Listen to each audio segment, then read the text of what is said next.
I think it's currently Beatrice who's having to sit there with the needle in their arm, hooked up to the little transfuser that's putting it into the person who's thankfully sedated on the bed over here in the ICU, which is you enter the double doors, you go back and to the right, and it's its whole area that has it's the smaller set of double doors and everything, that it's nice and walled off from the loudness of the other area. Currently, blood. That transfusion is going to take about 20 minutes.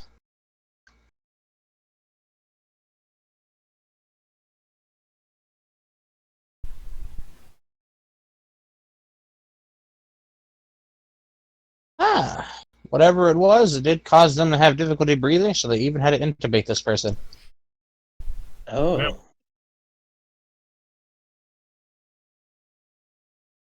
Mostly, it's probably the stress and shock that triggered the, I don't want to breathe now.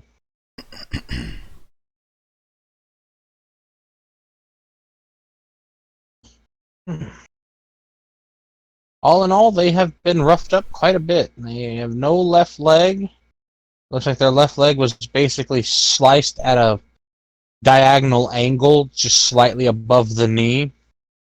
Looks like they have, you're not sure, but they have a patch on, possibly missing their right eye, but you can see what looks like the little ends of a gash running from their forehead to their cheek.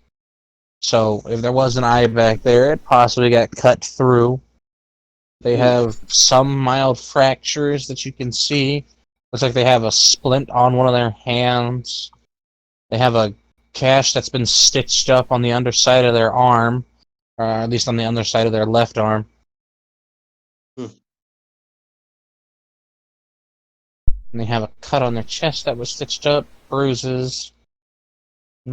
Quite beat up, this person. Oh, that's not good. But they're alive. This is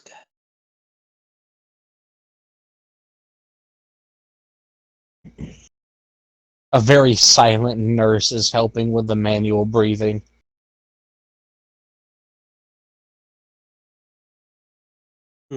Joe, like, he had a really rough time. I'd say they all had a really rough time. Was this one their tank?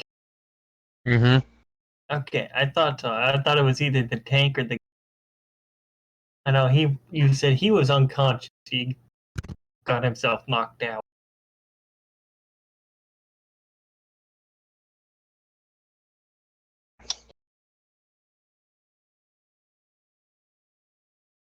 Let's see. Your transfusion will eventually be done, and then it'll be your brother's turn. And he can't help but be nosy. Is he being nosy right there with Beatrice right now? Yep, he's very nosy, and then when it's his turn, he's still nosy, but he's just nosy but stationary.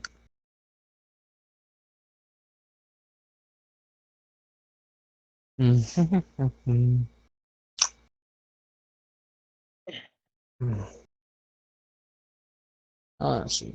So he's alive. They're all thankfully alive.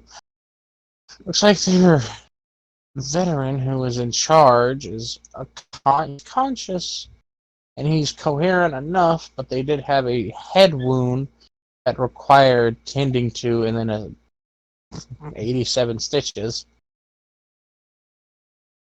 Ooh. They also need blood, so they're gonna steal Fionn and take some of his blood. That's fine. Fionn will help.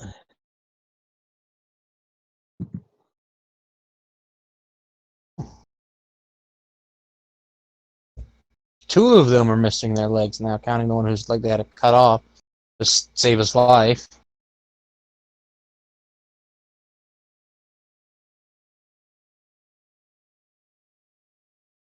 They're all conveniently lined up and like Each room that they're in their intensive care, they're just right beside each other, nice and neat.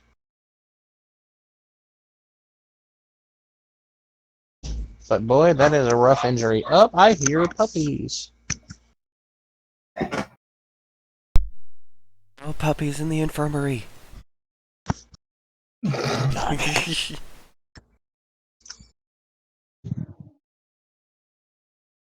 Speaking of puppies, where is Klaus's puppy? Chewing on Klaus. Yeah.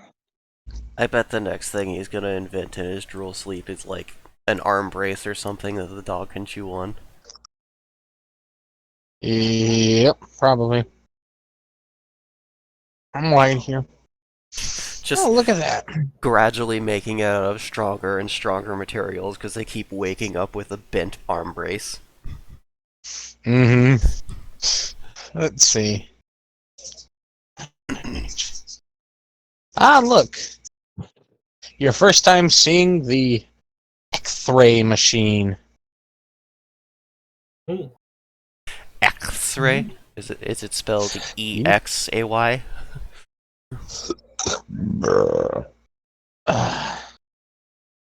It's the X-ray. Well, technically, it's a magical imagery system.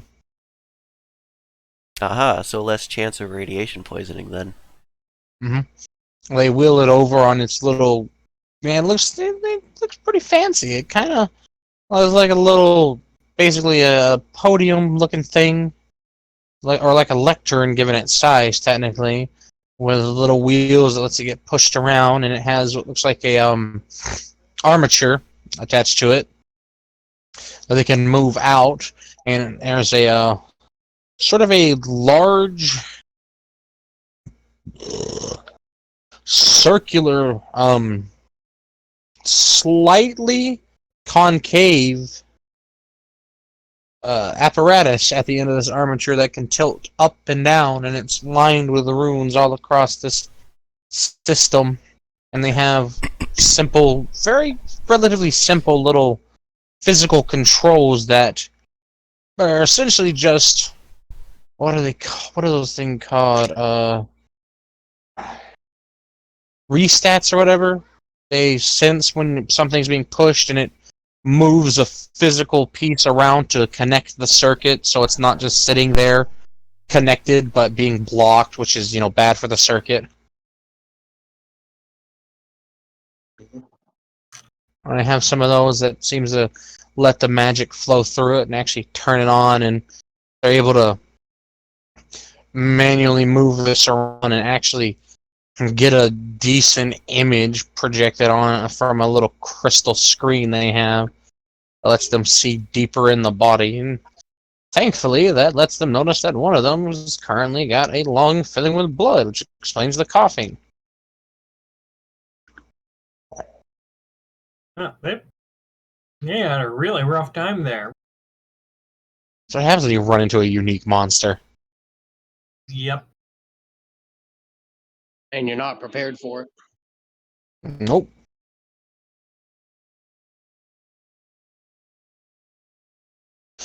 On average, it takes a party of about 4 golds to take one unique monster down. So you have to be 80 or so, 80 or 90 in level. They're very tough because they don't. They're not normal. That's why they got the word unique in their name. Anyways, That's why they're not in the normal bestiary. If there is a bestiary. hey, but he's taking it like a champ, very conscious, while they're draining his lung of blood.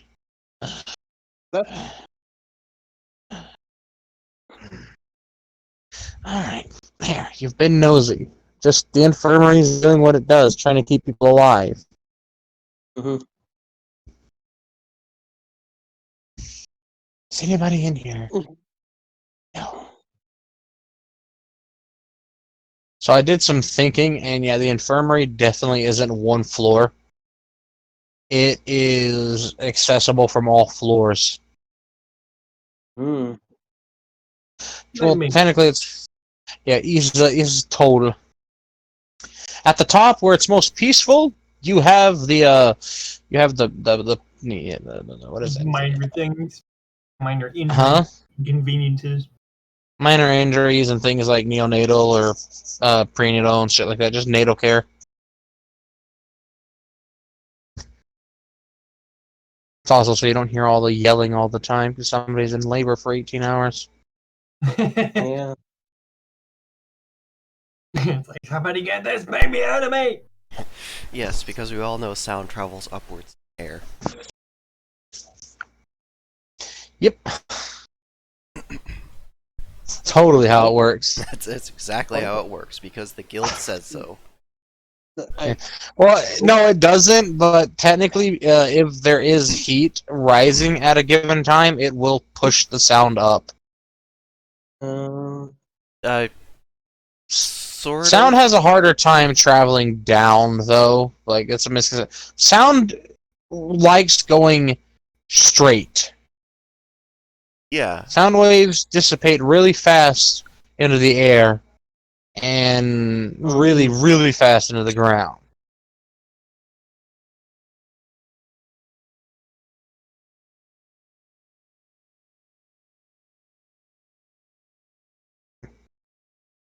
I That's mean, what's going on there. yeah. Sound dissipates when it hits any sort of solid surface. Yes, there are rooms up there. But they're keeping the less things that require immediate, amputation or stitching or prevention of mass toxins, things like that. They're putting that on other floors. Down here is where all the immediate care is needed, like the emergency care and the basic care.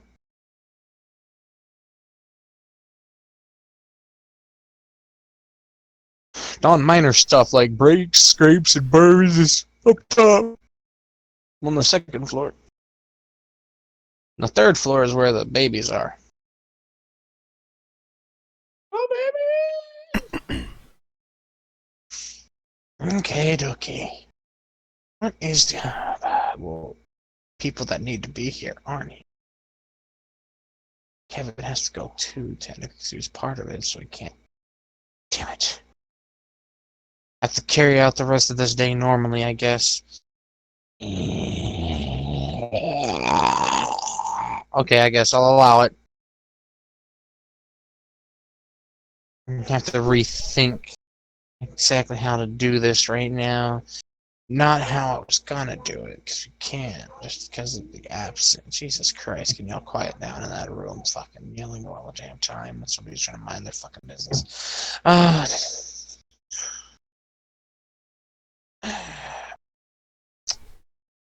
Yeah, I guess I could do that.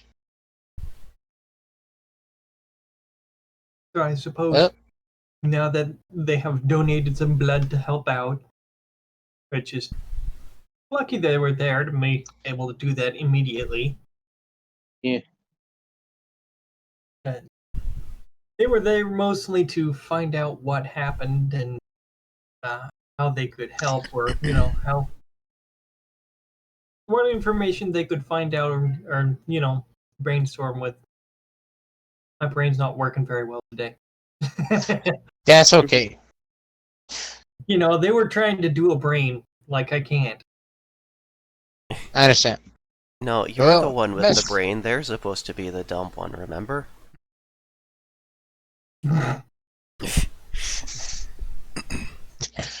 Well, you can't tell what happened other than, man, you guys got beat up from first glance, but there are, You got there's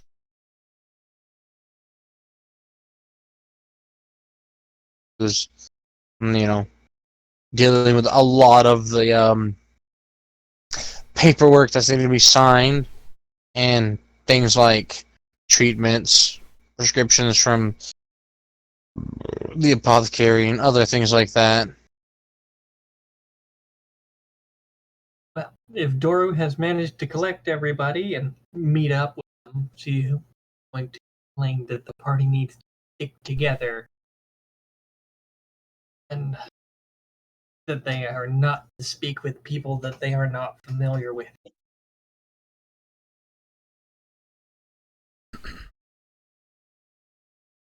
Alright, so what, we're going back to the buddy system.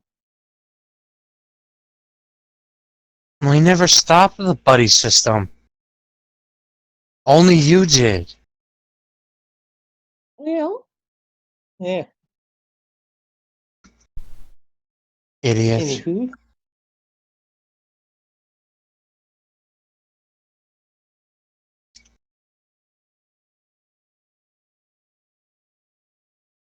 But for now, let's just keep the full party together. Because as you can see, even full parties are vulnerable to unforeseen circumstances.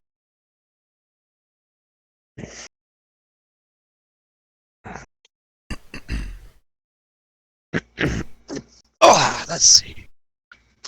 Oh, I'm gonna get comfy since I can't use my computer because it's gonna start acting up weather-wise. I'm gonna get comfy, light in bed with phone whilst reading from my stuff here on mobile. Yeah. But what if we need to know Bath. the backstory of one of the characters that you have in one? And I can find them somewhere. Eventually. I'm sure I would. A couple hours of looking for them after I find them. Alright.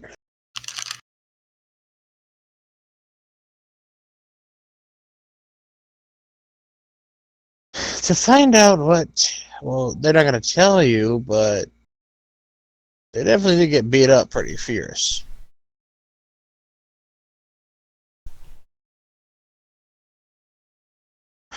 Okay, so they have determined that it was a unique monster.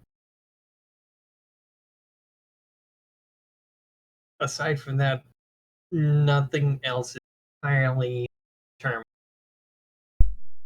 Oh, that's right, they were going to try and figure out who told that their guide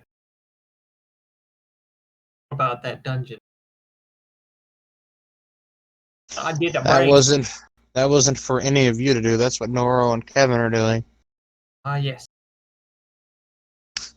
And that's pretty much what happened, is a unique monster happened to them. Now, if you want to know the extent of their injuries, you can ask, but they're severe and numerous on two of them. The extent of their injuries are yes. The extent of their injuries is full. They are fully injured. How injured are you? Correct. That's not what I... Yes. The only one who's not so injured that they have to sit in or lie in a bed is the one of them that has what looks like an eye patch over their left eye that's not bloody, thankfully. Well, they're just patiently sitting outside the room of the one who was thoroughly beat all to hell. Am I there? Everyone's been rallied up here and put in one spot. Oh, okay.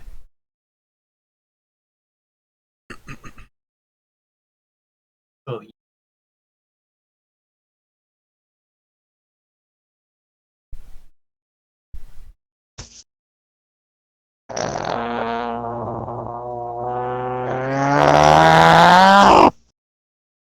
exactly. Okay. Agreed. I second No. that motion. Since nobody's doing anything, you're no longer allowed in the infirmary for now. Yeah. All information that could have been gleaned, nobody took the effort to glean it, so be gone. Getting too crowded. You're being pushed out. No offense or buts. You're getting kicked out of the infirmary. Go do something else. Okay, well, since we still have a day or so till we have to leave, and this just seems to be, aside from them going to a dungeon that they weren't supposed to, something that the guild is used to handling, Naiba is going to suggest that maybe they should practice on their teamwork. A good idea. Hey, that's a good idea. This does sound like a good idea. I will start Yeah. leading them towards the training ground. But how are you going to practice any teamwork without a common enemy? Or, correction, enemies? I mean, Well, you don't you need could always talk. you don't need a target to discuss what you all should plan on doing if somebody does something else. Like, if Naibai catches someone in their bladed yo-yo and is pulling on them, somebody should probably help them pull on that target. Yeah. You know, But what if your enemy is an intelligent thinker, like another person?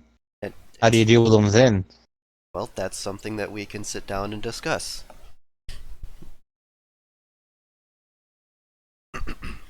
And Yeah. the reason we're going towards the training ground is sometimes there might be a dispute on like how things might go in order of combat, or they want to try things out to see if they work. Ah, yes, the training grounds. Not just the backyard, they're legitimate training grounds. That is a very fun trip. Through the right set of doors and then right into... Because you've actually hit the level requirements, you can actually go here now. You go through a set of doors that could have sworn led just straight outside, and when you step through it, you're now here, and it's definitely a place where there's training. You can hear people training. You can hear swords fighting, clashing against each other, shield bashes, the stabbies, even magic and stuff. I don't know how you hear magic other than the mass destruction it causes. It's more of a visual effect. But Magic makes an angry buzzing sound. Ah, God, shit! I'm on fire.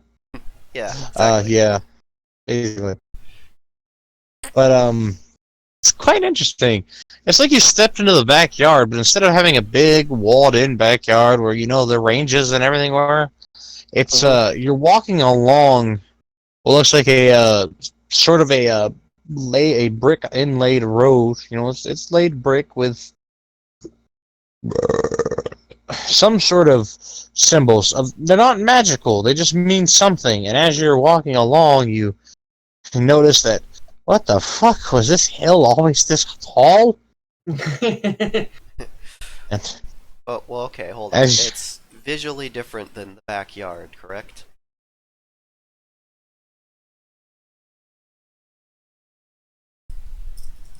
it still has that same feeling and that symbol familiar of safety. feeling.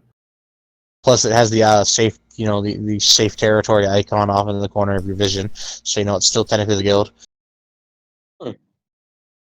Okay. Neat. But as you do approach, it starts to get more interesting.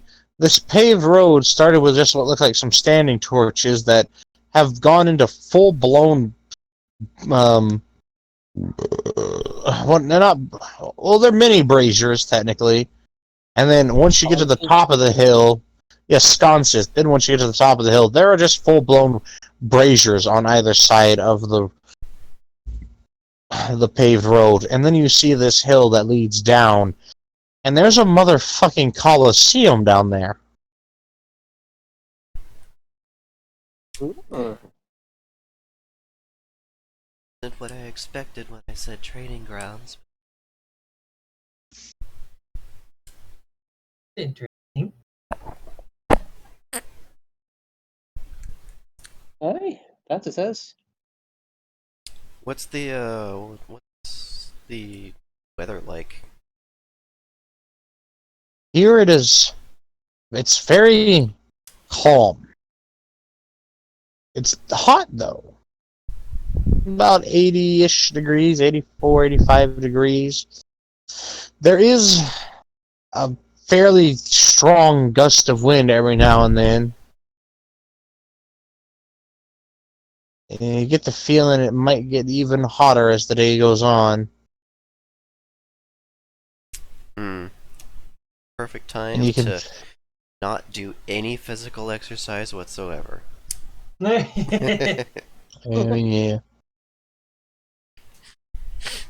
As you continue down your trek, you notice that that pretty green grass starts to turn from that to a sort of a red igneous rock and clay as you go along. And the last 20 or so feet up to the, I guess you could say, doorway of this imposing structure. This thing is taller than the Roman Colosseum. Yes, the thing that fits ships inside of it.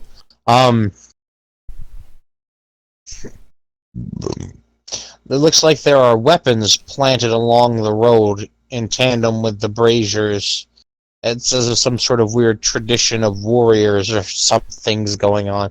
You'll probably figure out what it is, or probably not, because it doesn't matter. It's a road, all right? It's just decorated. Nice. Yeah. You get a No, feeling touching them might hurt you, though. There's definitely some deep cultural significance to this decorations in the background. Probably. Who knows? But once you do get to the, I guess you could say it's more like stepping into the fucking mouth of this thing. You can see that sign, that heavy, that sign hanging there with those heavy steel chains made up. It looks like a giant piece of maybe oak or hickory or something, a thick, sturdy wood. You can just see written in pretty old dialect from this country that takes a minute for it to translate for your viewing pleasure to the words arena. I was like, oh, but look, you found the arena. As if the guild hall itself wanted you to find it.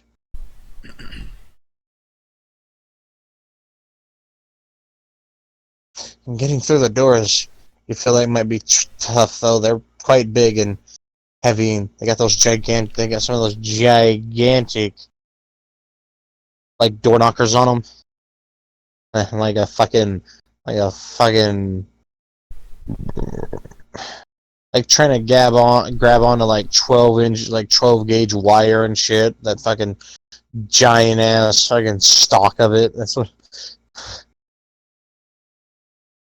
Thankfully, it doesn't have anything that's not, ridiculous to have on a handle, like skulls or spikes or some shit.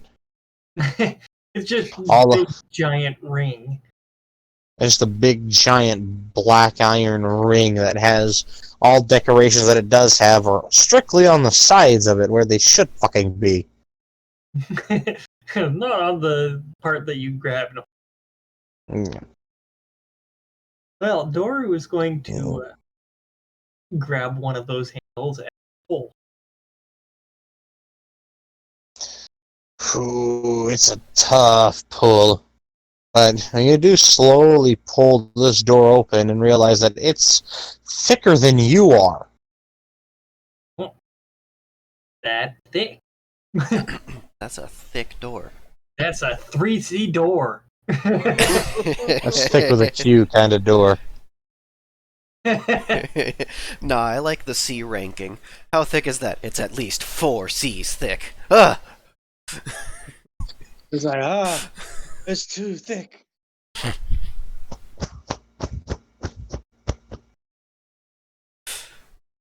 We're gonna need more than a 2C drill for this. I'm glad you found amusement with the thickness of the door. I'm just gonna start making memes of like other DMs, and me, a DM whose party spent 5 minutes laughing at me using the word thick to describe a door.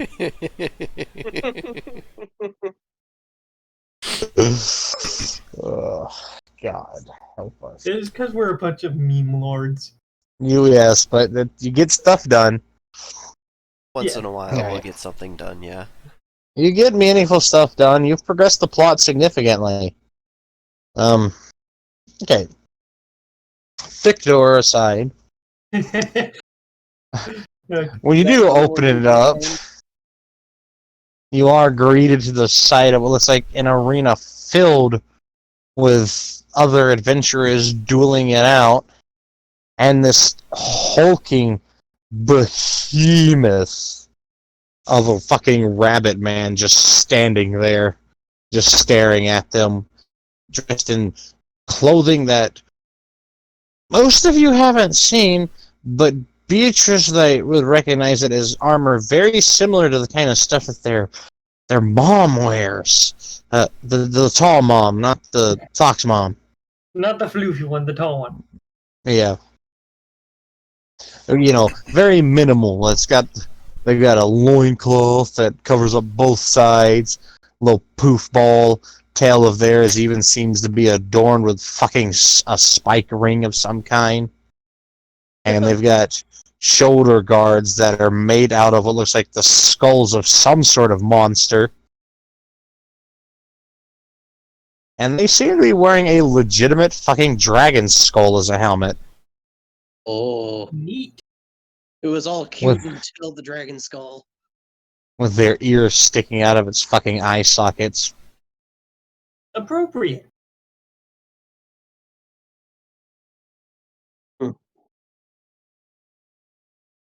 You see. So Beatrice is going to kind of look way up at him. It's like Gloria's a warlord, right? Yes, Gloria is what they consider a war chief. War chief. That's the word I was looking for.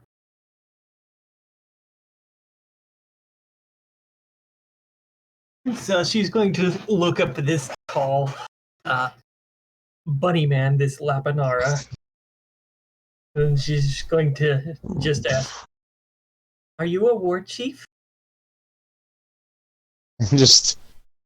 They'll slowly turn themselves a little bit to the left and look down.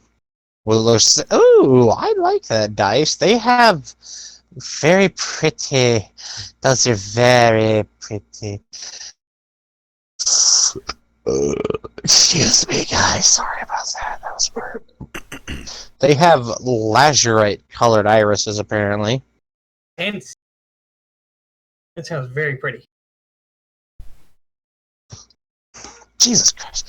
They've pretty much made their armor out of the bones of other monsters, including a dragon and some other fucking creatures.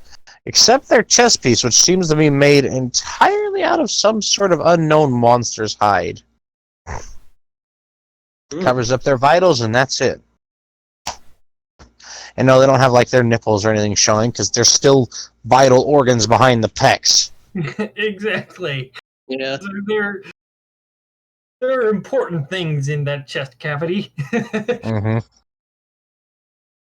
Yeah. Why?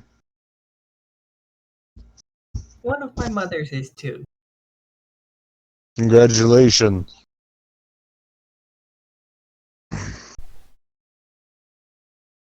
Just reminded me of home.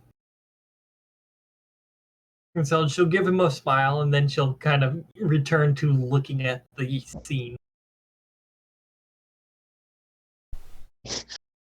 Well, it depends on the side of the arena you're looking on. It depends on if you need glasses to view it or not. Maybe the more visible type stuff.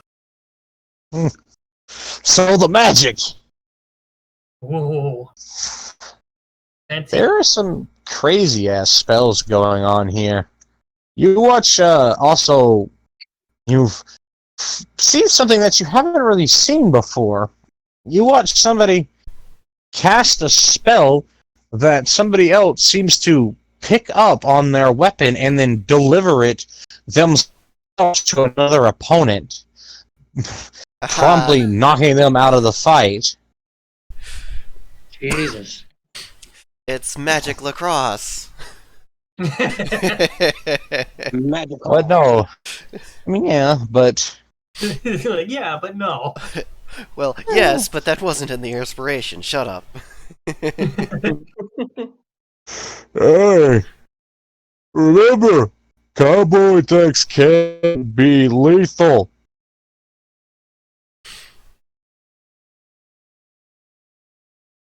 I don't care how many times you've done it. All it takes is one dumbass, and then I have paperwork. I fucking hate paperwork. Is there anyone here that Naibai might recognize? Not that Naibai recognizes. No, not that I can tell. Let's see. Oh, the up in the stands. Is there just like cardboard cutouts, or are there actually people there? No, there's people there. You can access the stands if you want, because there's a doorway off to the left and a doorway off to the right. You don't have to stand with your back to one of the braziers like this man does. He just does it because it's comfy. And because it's his job. Okay, Nabai's going to look to the others and ask if they want to sit in the stands and watch, see if they learn anything. Yes, let's do that. Ah, yes. Wouldn't be a bad idea. As you walk forward and a little bit, you kind of notice the shadow of something hanging overhead. And those that look up sees, oh, that's a... That seems to be, like... That's not just a big weapon. That's a damn-sized weapon. A what? Damn. Oh, a damn weapon. Technically, it's two of them. So They're it's just a, tied together with a chain. so it's a, how did we not see this on the way in? Or to be fair, it's hanging pretty high. It looks like whatever their weapon is, it's very simply just two enormous maces. It's safe to assume a weapon that big belongs to a person that big. Like the war chief guy. Yep.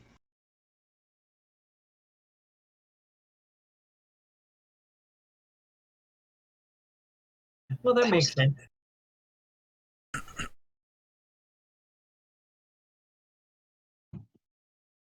Exactly. I'm glad it makes sense.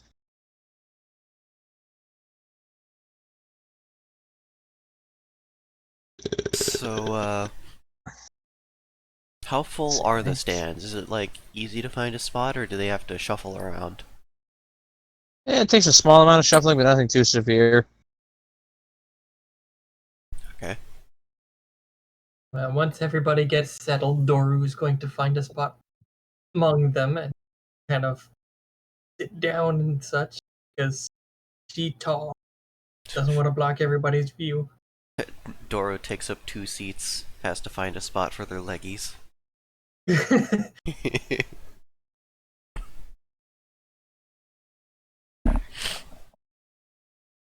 Alright, so the magic melee combo looked interesting. Everybody's gonna watch them for a while. Yes, you have what looks like someone using a katana of some kind, and someone using a very short but very effective catalyst to help them quickly use magic. And they're trying to get their combo down perfectly, and their poor party tank and healer are the ones on the other side that they're using it on. Break piece! A break piece! No! Gotta get the combo down. Healing doesn't work so much! The emotion doesn't stop hurting!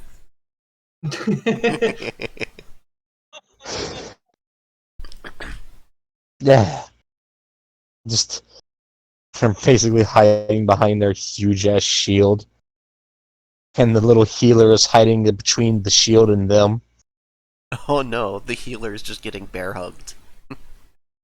Well, it's safer than maybe getting hit by some magic that wraps around. And they're slightly, like, nervous about it because she doesn't know how she feels about being this close to their tank's chest. He's like, I'm in danger. endanger and Have you also watched- potentially lewd.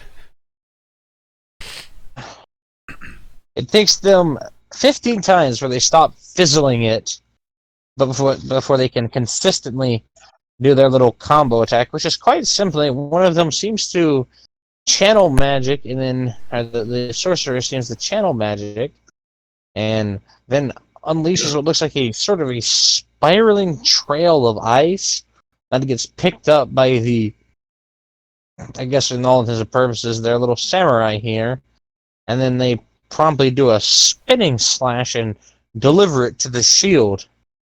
And it does a significant amount of damage and even sends them sliding back some. Now that they can consistently do that, they immediately celebrate.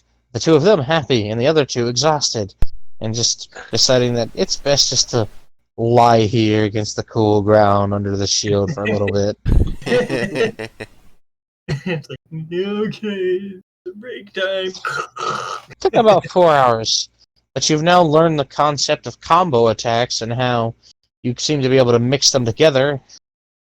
In that case, you seem to, like, if you're casting a spell, you seem to, at least if the intent is shared, you can cast that spell and allow it to be essentially self-applied as an enchant by a teammate who can deliver a much more powerful blow by combining both of your damages together in one attack. Oh my god, I completely forgot about this as a mechanic. This is separate from enchantment, but it's basically a one-time instance. Oh my gosh. There, you're watching two melee fighters do combos against another melee fighter who's they're tanky enough that they don't need a shield, and they're trying to actually get them to stagger. That seems to be their whole goal. You watch someone with what looks like a whip, and someone with what looks like a pair of hand weapons. You think they're guitars. And it's very interesting. The one with the whip even goes so far as to try something where they wrap the whip around the one with the hand weapons and momentum them directly into the opponent. Which effectively does stagger them.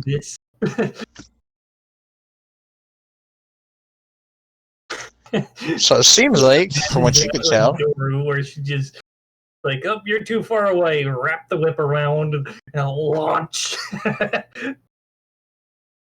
the dice are kind. They have also introduced you to what they call it's basically it's attacking on the same order each time, but they call it a a rush chain, which is essentially everyone rushing and attacking simultaneously in succession. And it does, all of the damage continues to stack, rather than pittily hit one and then the other and then the other. It all stacks into one big pile and is finally delivered by whoever delivers the final attack. So, explain that again? A rush chain requires at least 3 people. Right. And it can be initiated by anyone at any time. Right. But it cannot be just basic normal attacks. It requires skill usages. What it allows you to chain your skill usages together into a combo with allies, and all of your damages become... My mouth is dry, so I can't do it. Cumulative? Excuse me. Yes, that makes sense. That is a hard word to say with a dry mouth. Holy shit. You're like, my tongue is sticking to the roof of my mouth. Yeah. Your damage becomes cumulative. And that way, instead of you doing a combo, or you doing an ability, and then an ally doing an ability, and each of you getting that instance as one, it allows you to stack up to however many people are in the rush chain. I can definitely see Bonnie and Beatrice teaming up like that on their multi-hit abilities. Oh, Just chaining those together. So it's like how the chain attack works in Xenoblade. Yeah. Everyone, I've never seen it, but I'm assuming it's correct.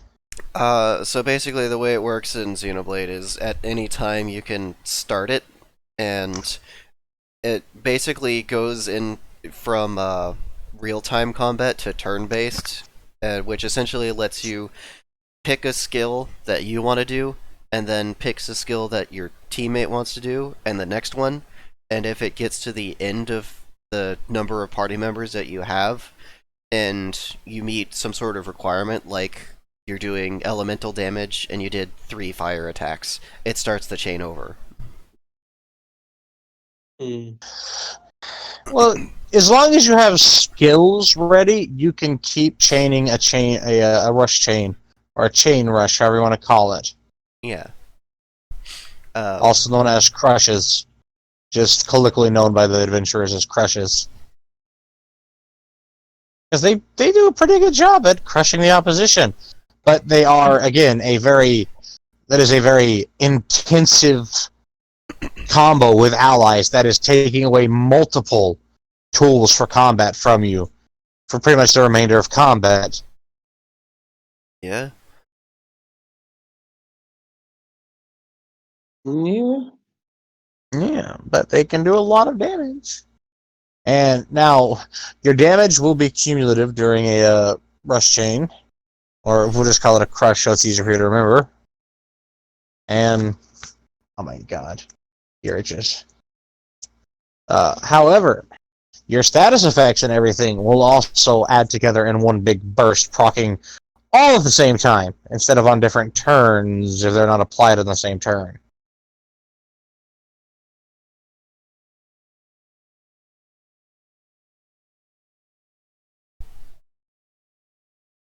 Oh, yeah, that's 3 things that you've learned. Is you are able to apply, essentially have your spells turned into an additional bonus attack for a melee attacker. You can combine melee attacks together in quite a fashionable manner, and you can initiate a heavy combo.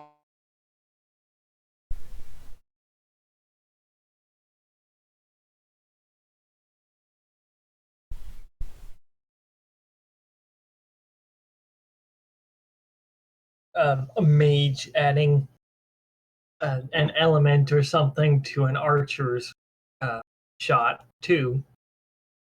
You can do that. It's the same concept. Yeah. Your spell, you can literally fire a gigantic fucking arrow of lightning, and an ally can fire an arrow through that and just make it go faster and do more damage. Well, okay, so there's magic to melee modification. Is there melee to magic modification? Well, it is tricky, yes. I'd like to hear how you do that. It's kind of hard because it's hard in the inverse because most magic is almost exclusively ranged, but it's technically, say you're throwing out like a beam or something of magic, like say you're just trying to shoot out a gout of fire. A melee can literally come along and strike that, applying all of that force to your spell, sending it forward themselves, helping you along, rather than you sending yours forward and having them grab it and use it for their melee. They can apply their melee directly to your magic to make it much more powerful, giving it a lot more momentum and increasing the damage of the spell. Okay, so the magic has to create some physical force to interact with. The magic itself will always create a physical force because the energy interacting on the environment is interacting with the physical world and is imbibing physical force in some form. Well, yes, but I'm talking about on a much simpler term than that. Like, move rock as a spell. I mean, it would work with fire.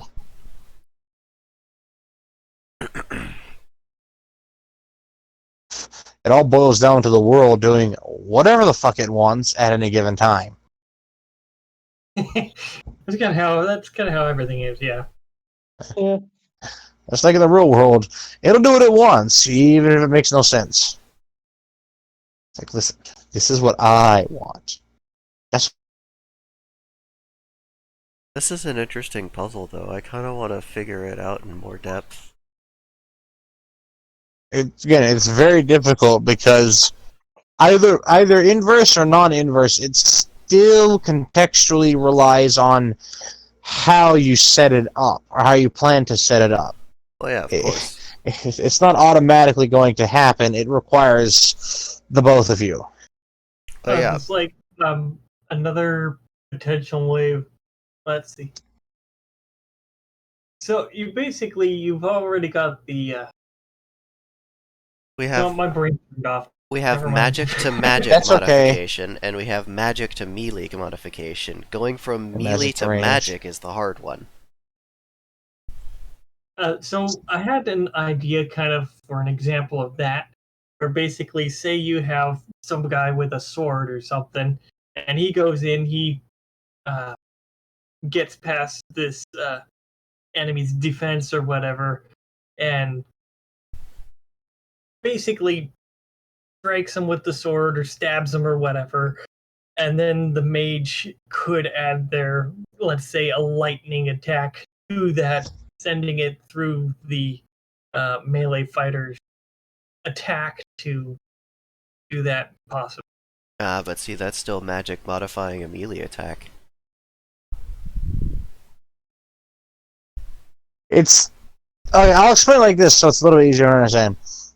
It is based off of how the combining will always work or affect the world is based off of the intent of those involved in it.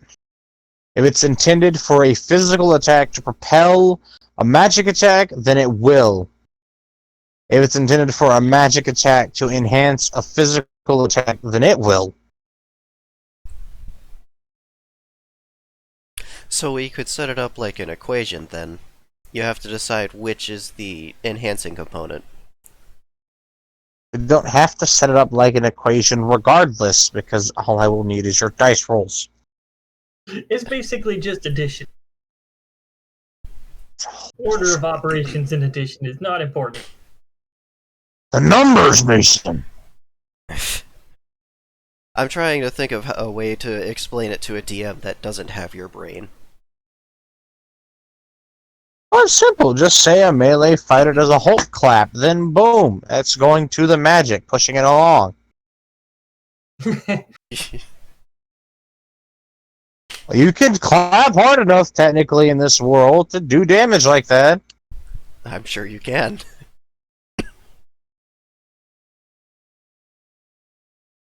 Like, think of it like this. If a magic user is throwing a big-ass ice spike, and somebody like Bonnie comes along, they can punch the back of it, making it do it much gooder. Yeah, I was gonna kind of like that, or hitting a rock spell or something. Yeah, hold on. Let me get this fixed again.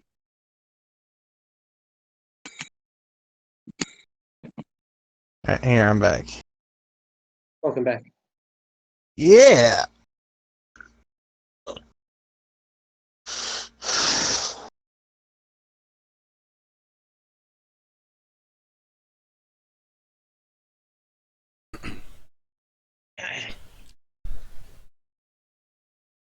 I think an easy way to explain it would be a melee to melee example. If you punch something and then someone punches your elbow that's punching the thing, then the punch that's punching the elbow makes the puncher punch punchier. Yeah, pretty much.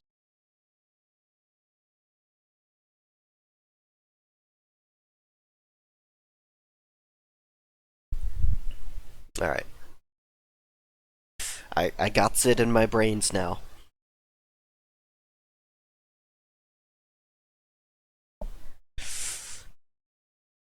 What else is going on in the Colosseum?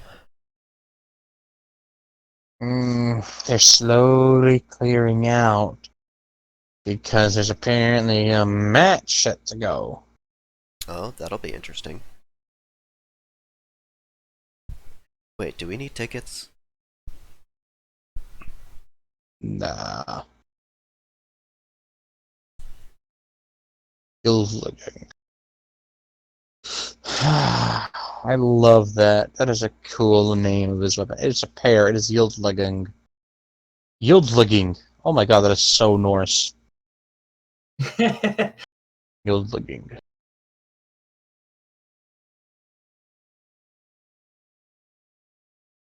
That is a giant bunny.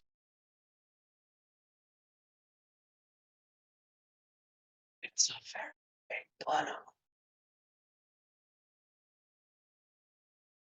What's the master tree?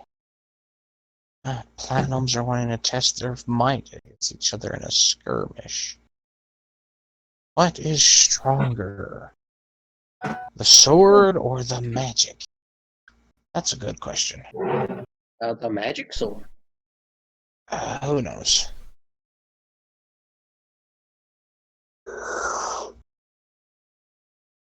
I don't have sound effects. Otherwise, I could do the horn. I don't have sound effects, so I can't do the of the fucking arena horn. I don't have any of my sound effects. I don't have my arena horn. I don't have the crowd excitement, like sound effects of cheering. I don't have like the fucking drums that are currently playing. And you can very obviously see people playing the drums. Like there are specific areas up in the stands that are meant entirely for the fucking Drums. just the musical ensemble that it is. Ah, okay.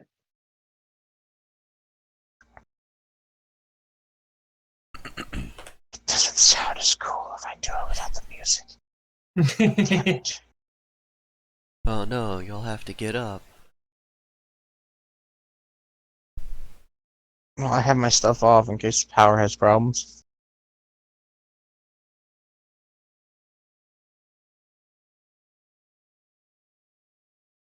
Alright, let's see.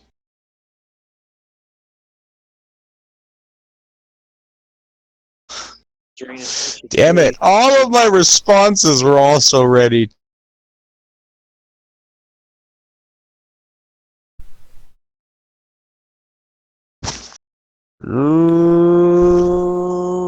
I want a WWE for some reason. Damn it. Why brain?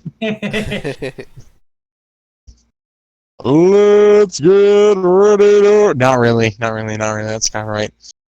That is copyrighted, yeah.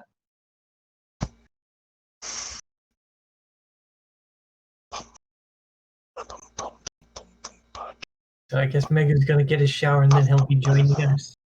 Boom, boom, boom, boom, boom, boom. He's taking a shower? Boom. Well, Yeah, he got drug out of the house by his dad. Yeah, he had to do yard work. Yeah. He's gotta come in and shower and stuff. I did the same thing. I showered when I got home. It was kind of hurt a little bit on my sunburn, but you know, whatever.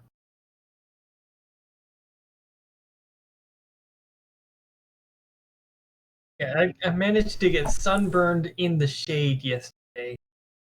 Probably because the sun went right through it. You know, whatever. It's just... Ladies and gentlemen. Hey. There's your crowd. Yep. Ladies and gentlemen. I am the Arena Master, Sumar. Need I remind you, we're not here to kill each other. But sometimes it does feel good to just bash a friend's face in lovingly in front of hundreds of people.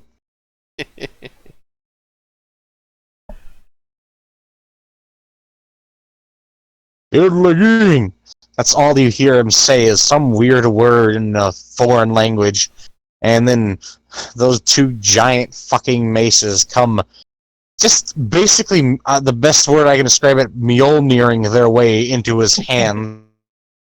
Yes, because English lets you make words like that. They are fucking huge.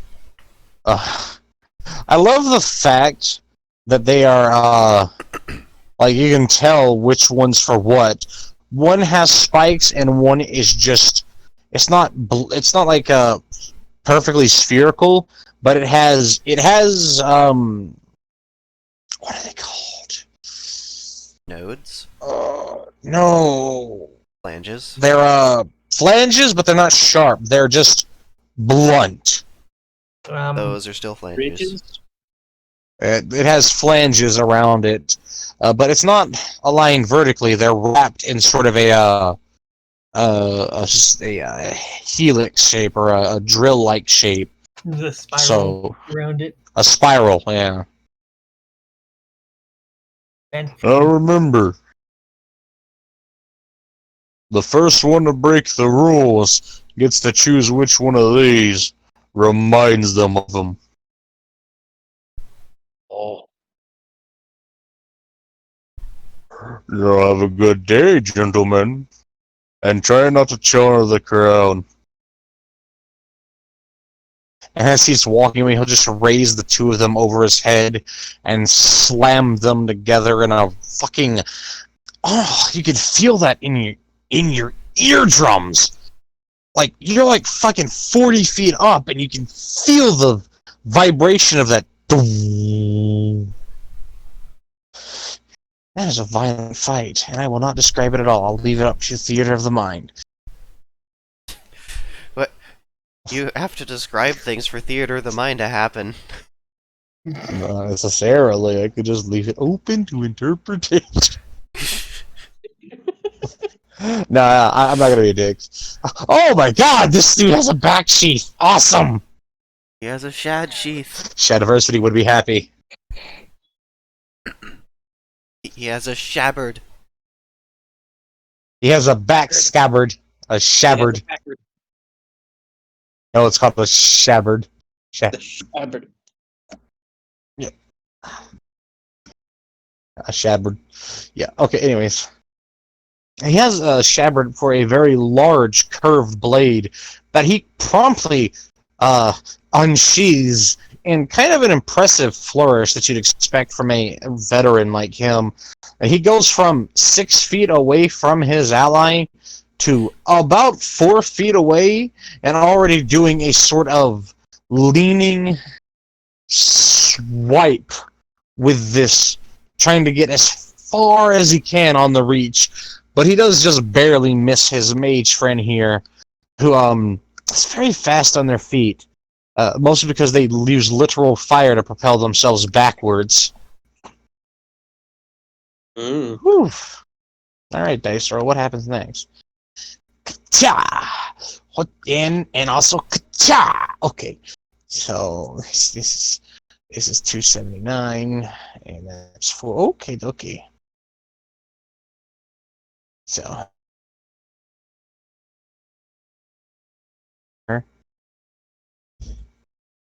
he is quick, even though he has such a big-ass fucking sword.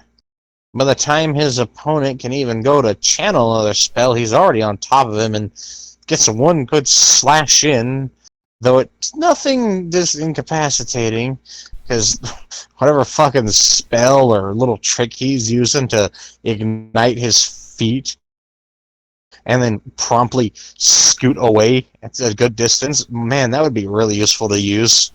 It's getting him a good distance away each time, 20 or 30 feet. But it's only so long you can keep up with how much ground this guy can cover in that amount of time it takes him to refocus. Who's winning this one? Magic wins the second. Nice. Aha!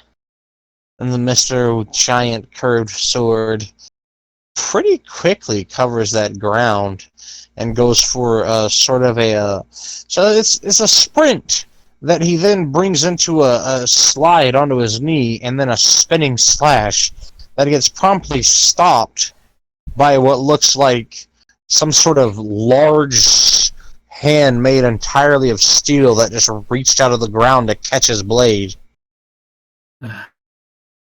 Everything's all fucked up, and I can't. For some reason, no matter how much I charge these damn things, they don't actually. What doesn't charge? Like I can't hear anything. You're kind of faint, but I can hear you. Yeah, give me one sec. I'm sorry, my old headphones are acting up. It is okie dokie. Take your good time, good sire. No rush here. Brain, where were we, Brain? Hold on. All right, Jai, still are. There we go. I'm back. Sorry about the delay. Welcome back. Hello, friend.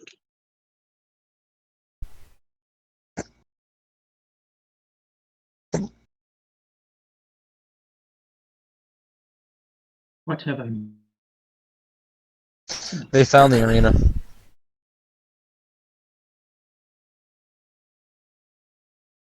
Which arena? Is Kevin tagging along, or is he with Noro? Well, he is with Noro, but Noro and Kevin are also here across the stands because Noro was totally slacking off and wanted to go see this match that you're currently watching because he knew it was going to happen. Oh. He, That's a fun coincidence.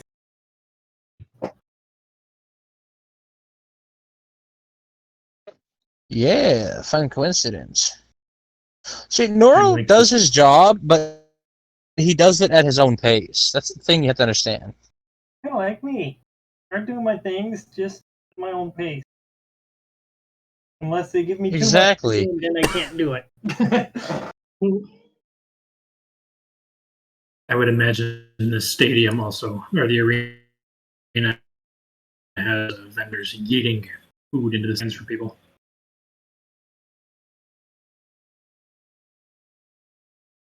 Ah, yes. The gentleman with the large curved sword who... he's caught off guard, and he just hears, Maedrin, arise. And then that steel arm that came out of the ground from this weird... It's a sort of that's a sort of fog-like...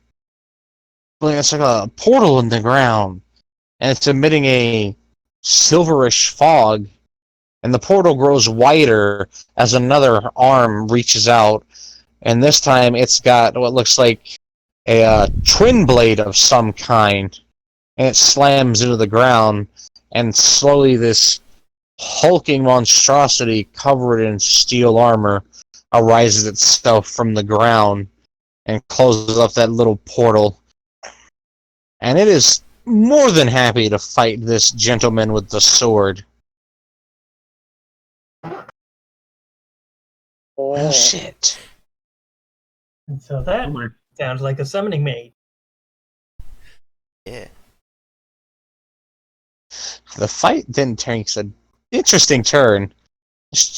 He's doing good, though. He's avoiding this beast as it spins this enormous twin blade and slices visible gouges into the stone ground from here. He gets a good few slices off on it before inevitably catching some sort of backhand to his stomach and getting sent flying. Unlike him, though, this beast of a summon is not very fast, though it doesn't need to be when you see it, and you can tell what it's going to do when it tosses that twin blade up and catches it by one of the blades.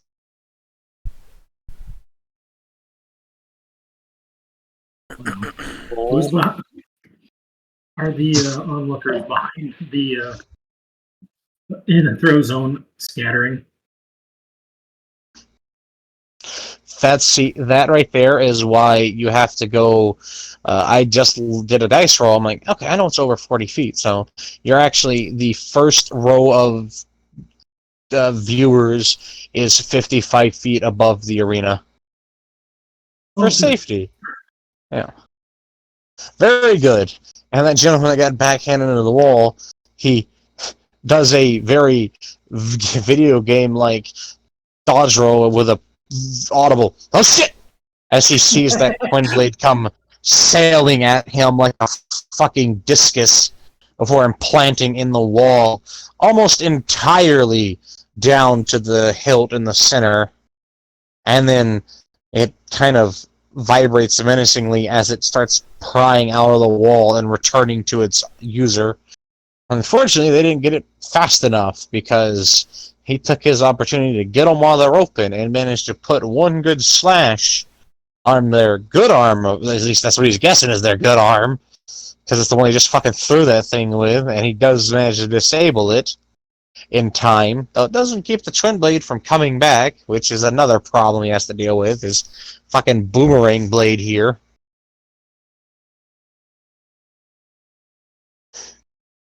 There's more of this aggressive sword-on-sword contact until eventually this summon is bested by just the sheer quick reflexes and precise slashes from this. Mind you, it's a 6.5 foot long curved greatsword that he's using. But you realize, fuck, greatswords actually, when used properly, are a lot faster than you think to swing. There's a reason they didn't die out. Yep. Let's see. Does it... Ah, yes. No, dice. No, I was like, do we get 2 summons? Because I know he's got 2 summons. But no, he doesn't get a chance to summon his other minion because he does forfeit when he feels that very sharp edge of that long purple curved blade against his neck. Ooh. Gave me a good run for my money, buddy.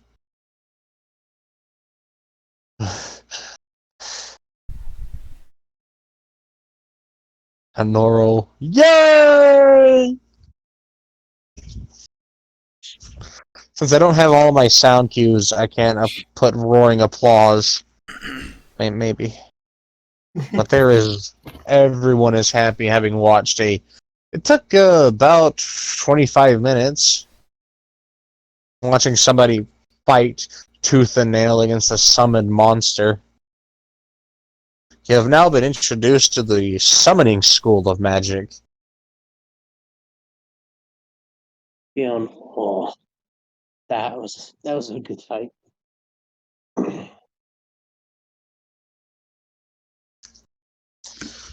Oh. Ooh.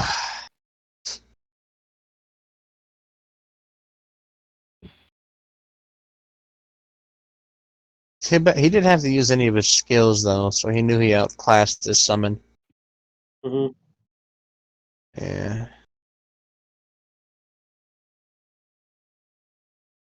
The best part is the gentleman with the curved blade was wearing a slightly Eastern-themed armor, and it looked like it was made of possibly bamboo or some sort of clay or ceramic.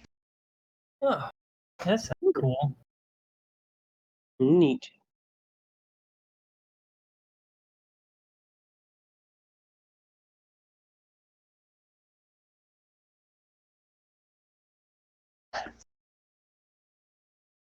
Alright, Kevin, let's go be adults and totally tell them that we found some information here. Huh? What? I just got here, I think.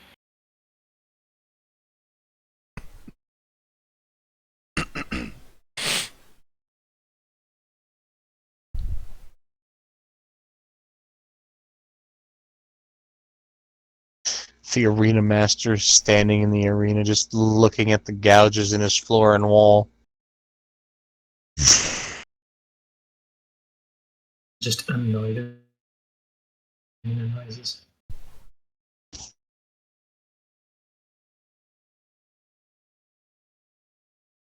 All right, the arena master. He is a fucking huge Lapinara who is wearing armor made. Almost all of it, if not all of it, is made out of monster bits of some kind. And his helmet is a fucking dragon's skull. And his ears are sticking out of its eye sockets.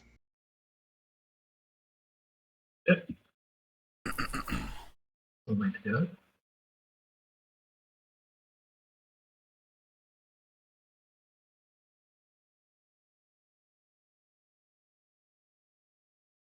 Is it raining outside?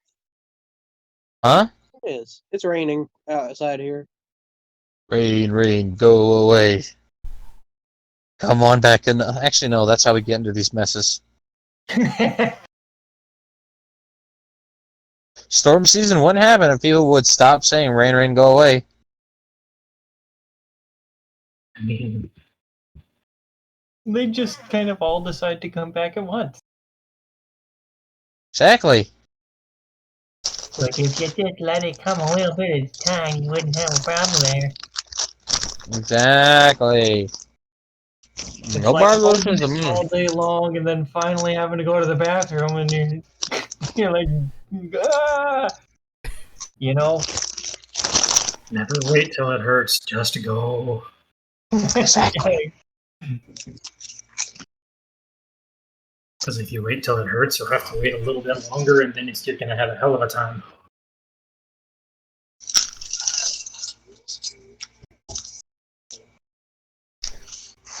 At least with pee, you know when you gotta go. I was like, if you hold in the dump too long, it'll get to that point where you don't have to take a dump and you get concerned about when the next time you have to take a dump is. It's like, okay, so am I going to be feeling that in 20 minutes or 2 hours? Mm-hmm. Do it. And the question also turns to, will I ever be able to trust a fart again? Mm-hmm. Yeah. Like that waffle video. I love that video. It cracks me up every time. Alright. Noro has brought Kevin over to try an adult with the other adult that's there.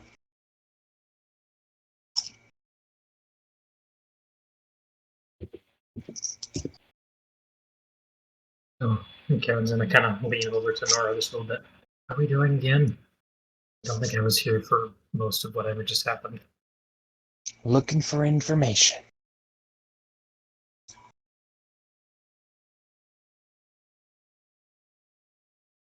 Going back in.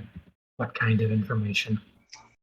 The person that was talking to those rookies, or the newer ones, about a not really widely known dungeon. Oh. God, how did I forget about that? That guy was messed up. Yeah, let's look around. Alright. I have an idea. You go ask the arena master. I'll stay here. Yeah. Oh, what was the name of the arena, the dungeon again? Blacksteel Fortress. Oh, fuck. This drilling thing gets old real quick. Thank you. He'll kind of like scoot himself off.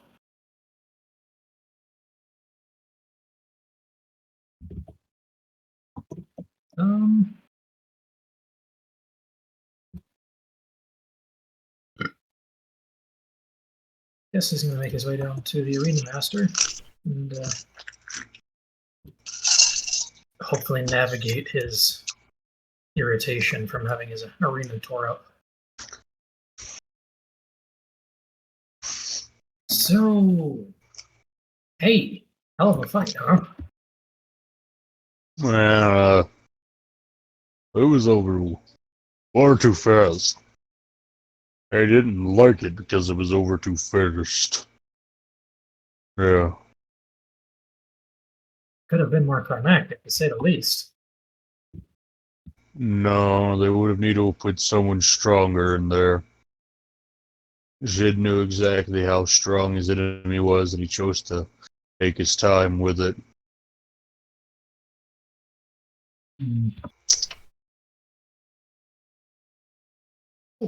Hey, you. It sounds like you know a thing or two about someone's fighting prowess. You, you wouldn't happen to know about a dungeon somewhere nearby called the Black Steel Fortress, would you? Yeah, I'm sure it would, son. That's where I got this boy. And he'll pat his left pauldron, which seems to be some sort of skull of a creature that seems like it's made entirely of metal. That's impressive. Hey, so I'm just kind of digging around. Got something. I guess you could say some acquaintances of mine kind of got tore up pretty bad in the fortress. You didn't tell a whole lot of people about it because it's kind of kind of a bear for younger groups to go through and try to conquer. I don't tell anyone that I think's too stupid to survive it. Well, that's good. Well, has anyone aside from me been poking around looking for information or dungeons or things like that?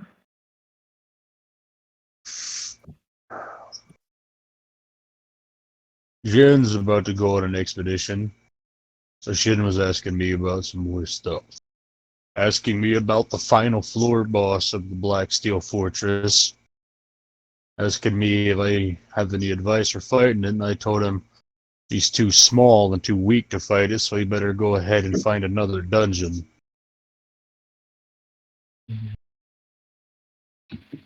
That being said, anyone below the rank of Platinum really shouldn't go and fuck around in Black Steel Fortress. Dungeons are getting stronger, and the fortress has always been a proving ground for ass whipping. It's kind of the reason why I'm asking. We just got some adventurers back at the guild who they it's amazing they made it back in as many pieces as they did.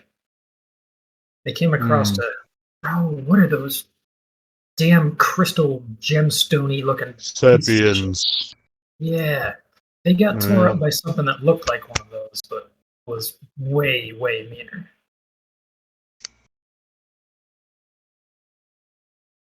I don't know That's what if this is made of. so they can be beaten. That's good.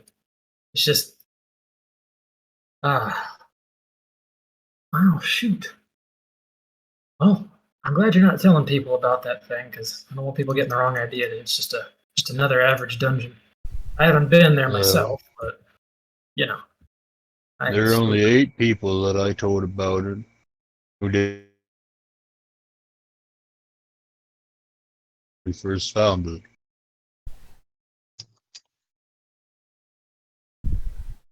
4 of those party members aren't here. Most because 2 of them are dead, 1 of them's in prison, and 1 of them doesn't even show his face anymore.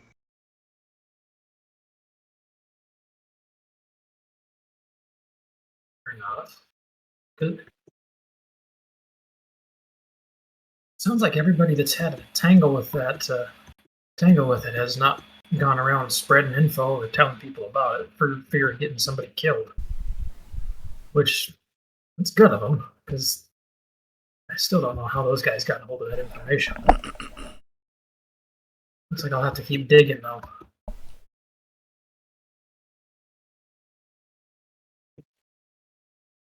Yeah, that's the interesting thing about it, though. Who exactly is telling them? If you hear That's the anything, question. make sure to let somebody affiliated with the guild know so we can keep this from happening again. Definitely. Yeah, Let me try and think.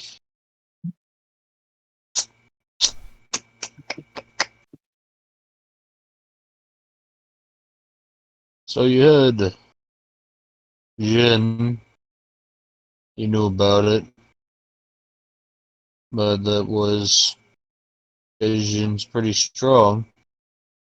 This, I think he's pretty strong for a younger person.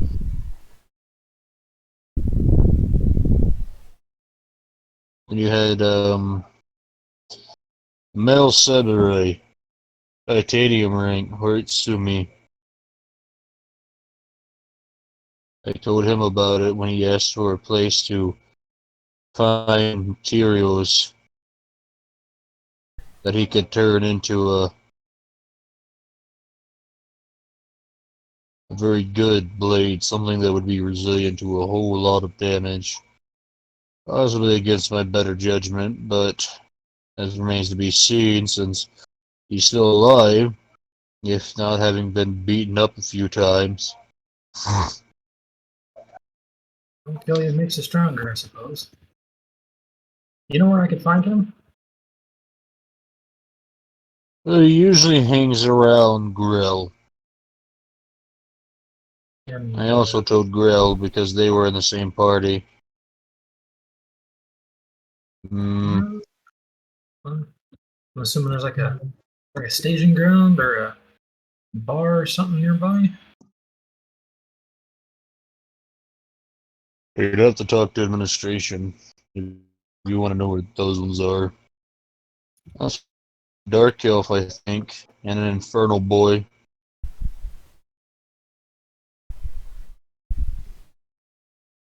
Well, Yeah, I did. Let me see. Runsu was his name. I think it was Runsu Vire or something like that. The Infernal Boy, I don't remember. It was a long time ago. 40 or 50 years ago. He had a really weird name.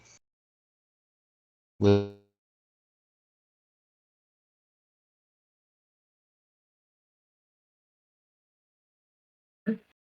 see if I can track him down. 'Cause, it probably won't be too hard. It's not far from here, last I heard, about 15, 20 years ago. Works for some big shots somewhere. It doesn't matter. None of it really matters, you know. No, hold on, I've almost remembered everyone. Kevin would chuckle softly under his breath. There's Damara. It was a dragonkin, I told her.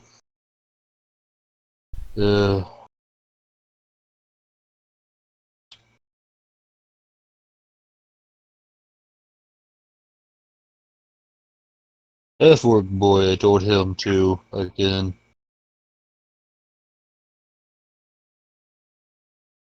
I think his name was Nars or something. And the last person, I've only ever asked once, and I've only ever really seen once. Was it was a goblin kid, or they were half goblin, but they were normal size because I think their father was giant, and I apparently, like, if your father's ogre and you're a goblin, you equal normal. Trying to do the mental math currently on that one. But, I mean, cool. Probably something His terrifying. name was I think his name was just Og, or was it Chaz? I don't remember. Og or Chaz. It just. Yeah, best of luck though. If you ever want to know where any of them are, that's on yourself. You can talk to somebody that doesn't do with the arena.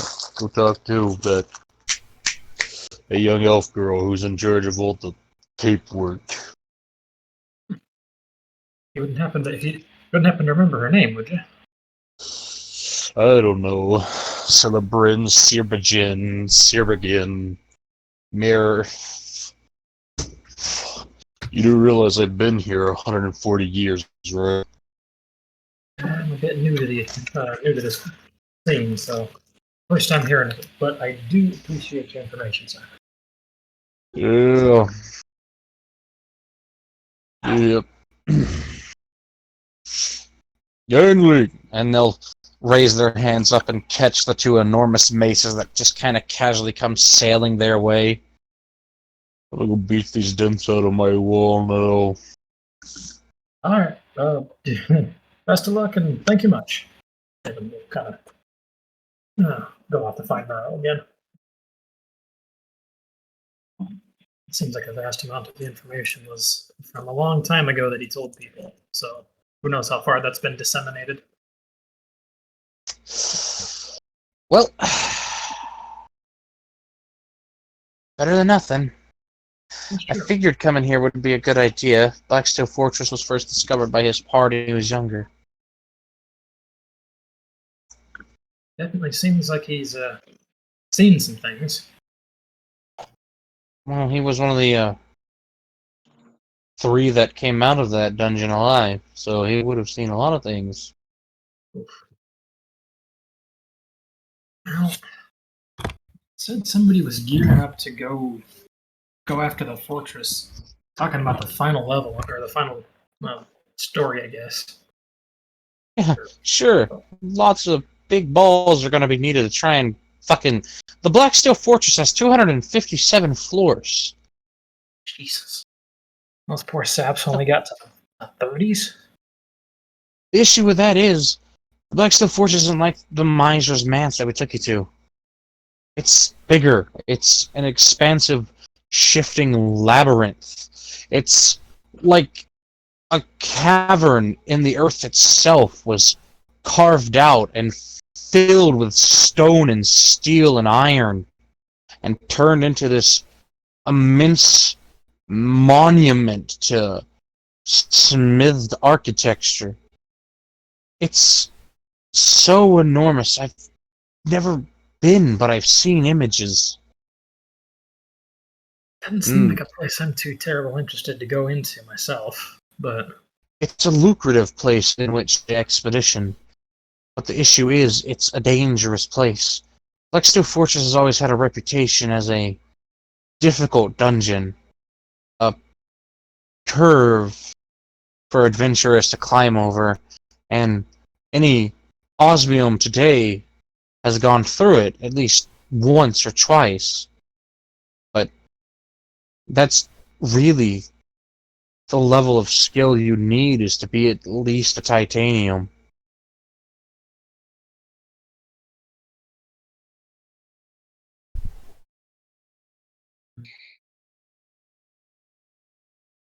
well, he did say we could talk to the administration health chick. He seemed to have been blanking on her name. Silerin? I wondered if you were gonna catch that. May not be the fastest on the uptake, but I'm not stupid. Yeah, she might know. He said she might know something. She'd probably know, considering she's head of administration and she has to sign off on all expeditions that pass over her desk, unless they're to the Black Steel Fortress. Then they would go to the assistant guildmaster with her approval to be accepted and approved by the assistant guildmaster. Hmm. She would remember doing that. Well, should we bend her ear about it, so to speak? Is Kevin going to make sure he relays all of that information? You're gonna have to give me a minute. I've got a terrible memory. That and I couldn't find a pen fast enough. Because I thought I spotted a coincidence in there. Well, they did talk about a normal-sized goblin individual that also ended up going through, or at least was asking about it. I don't know if they ended up going through, but wasn't one of the party that came back a goblin, or at least half goblin? They were half ogre of some kind, you know that.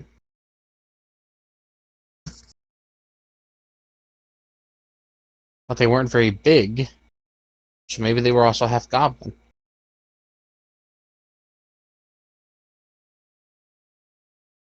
Well, maybe we should head back and interrogate. Well, not interrogate, but question our survivors some.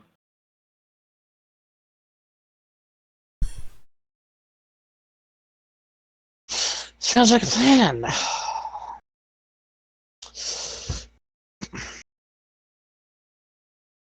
Should we do it though? Because we're like seniors and we might scare them.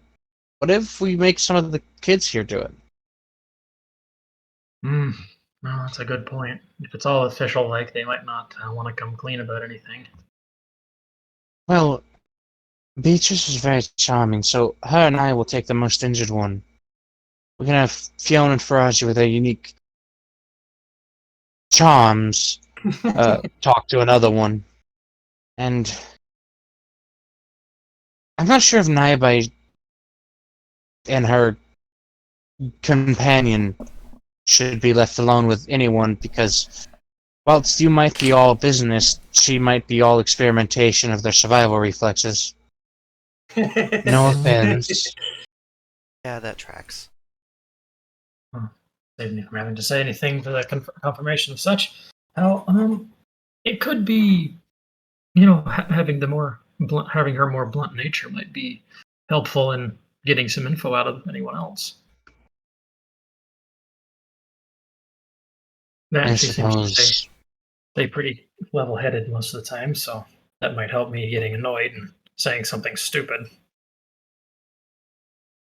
I suppose I could take Naibai to communicate with one of them then, if you don't mind. Oh no, She'd be a very good contrast.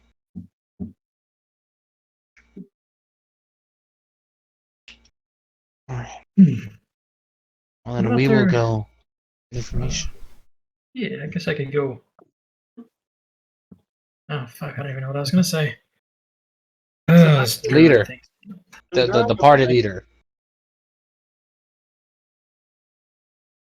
So I'm trying to remember the character. I don't want to be like too spoilery or anything, but at the same time, so what was the butler's name? Murnaz? Yes, that's what I was. I did draw that. Remember that, but I didn't make any connection, so you did. So I was thinking there might have been a there. Anyway, He's terribly old. As is not so much a boy anymore as the arena master kept talking about. So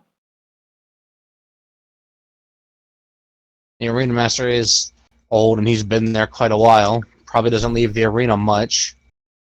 You can imagine somebody that fairly noticeably powerful needing to sit there and reside over physical quarrels between high-level adventurers. the crowd is getting riled up. Yep. So true. Well, but yeah. But yeah, congratulations, you did catch on to that. Yes, when Murnaz was here, Murnaz was 23. Jesus. He was about a foot taller than Glykel at most. Get the feeling the two of them would get along pretty well. I mean, possibly.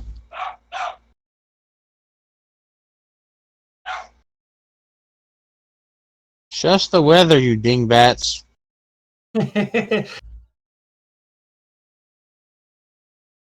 Someone's been twirling my pencil when I got it full of ink. God damn it! Come here back. The thunderstorms that I knew were going to come in are coming in now. I like how every time I turn my stuff off to preempt a thunderstorm so it doesn't cause my system to like surge and mess up, it never happens, but I know the one day I decide to play something during a thunderstorm, it'll happen. It's gonna happen, yeah. Mm-hmm. That's how the cookie crumbles. Alright. But Dorina, Kevin, and Noro can try and talk to the party leader who's a veteran enough gold adventurer who would have some knowledge about things.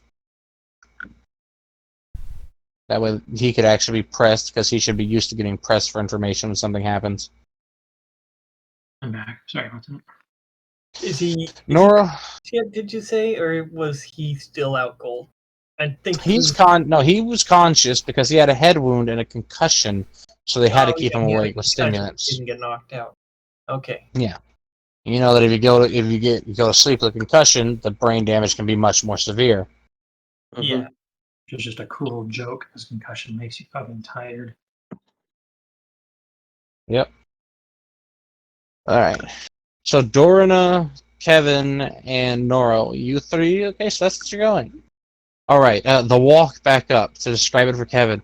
So when you do leave these 5.5-foot thick double doors of the arena that are 120 feet fucking tall. No wonder it took Doru to open them. Mm-hmm.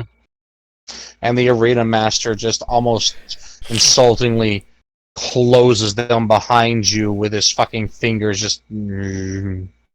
Just no. He just got insane strength, which is cool. Anything. I love it though. I'm like, I wonder what species is gonna make the arena master. Bunny. Beatrice was quite delighted to see another bunny wart. He is officially the most muscly bunny in the entire world. He has more muscle than even fucking Gloria. Jesus. A whole 1% body fat. No, he's like 0.8% body fat, my guy. I mean, literally, when you left, he was eating a fucking hard-boiled dragon's egg. That's some protein, all right. All gains all the time. He's probably. I'm just okay. I'm sorry for this, but he's probably just got like a monstrous penis with all that protein. It's probably like a frightening bunny dog. Just like punches through shields when he's erect. Anyways, You just like toying with the more submissive members of the group. It's okay. We understand. oh, that was a good dismissive burp. Good belly. I fucking knew it.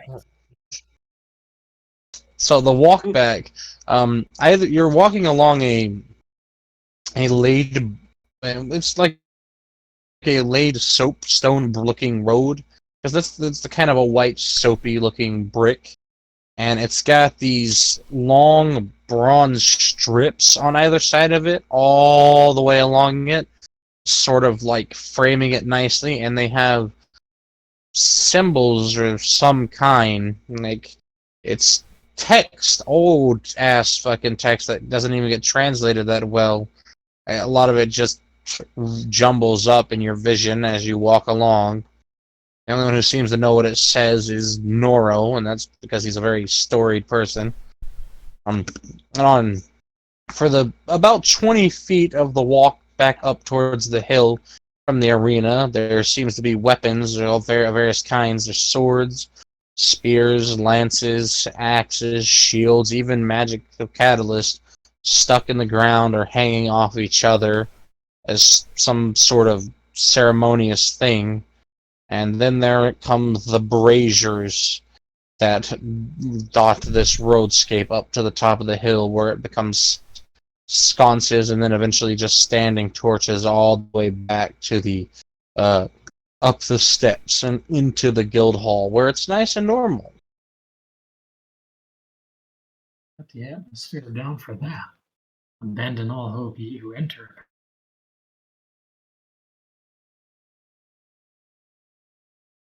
just past those first set of braziers, if you're going to the arena, it goes from the pretty grassy knoll to a very igneous red clay, like igneous red and clay rock structure of the ground. Much more windswept and sunbathed. They call it the Crucible because that would be fitting and also somewhat cliche. No, it is literally just called the arena. Hmm.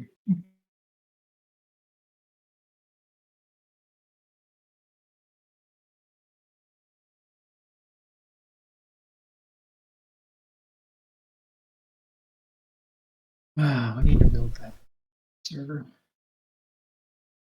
Huh?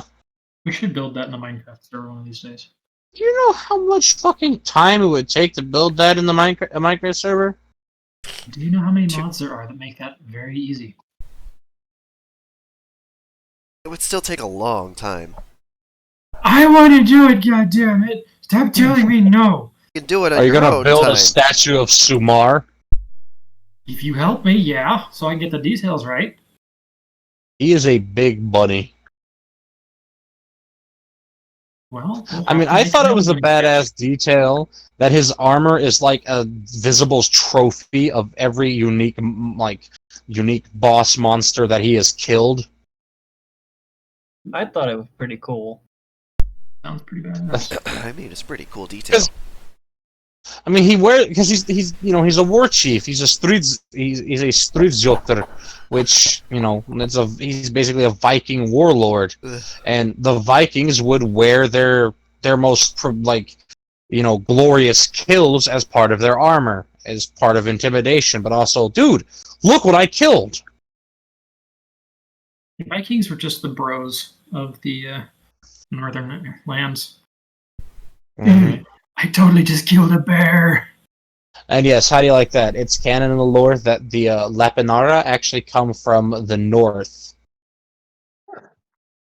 Yep, that's why a lot of them have the barbarian-esque behavior, because their tribes, for the most part, originated in the north, where they had barbarian and Viking-like behavior.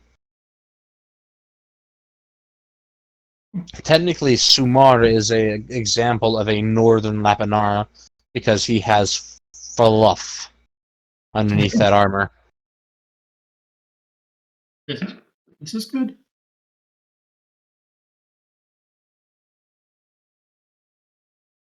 There's the tattoos, but you couldn't see those much, so I didn't describe them.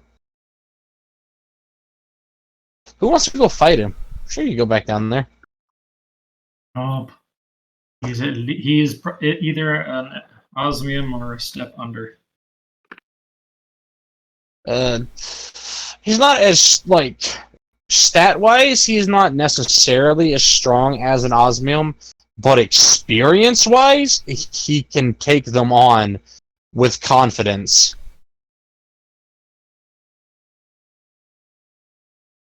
Unless it's someone like Drake, because Drake is also old and has a shitload of battle experience. And that, in and of itself, is a translatable advantage. Absolutely. I mean, obviously not for the NPCs, but if one of you guys, if you guys literally, say we were to do a time skip and you've been fighting for years, you're going to be stronger than most people. Because you've been fighting for years. You have translatable battle experience and knowing how to fight. Yeah.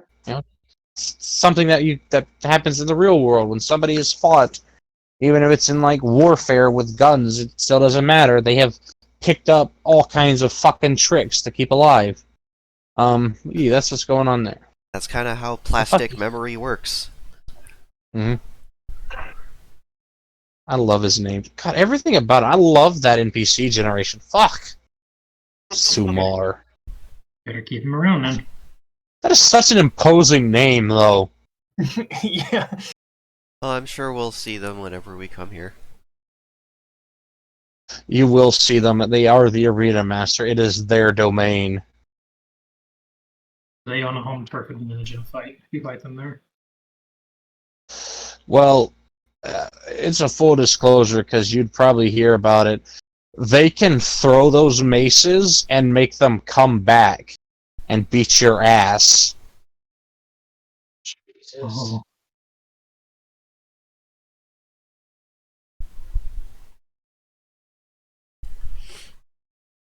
Fucking 9.5 foot tall bunnies. Is that how tall Gloria is now, or is she not quite that tall? Gloria is 9'3". She's like 4 inches shorter than Sumar.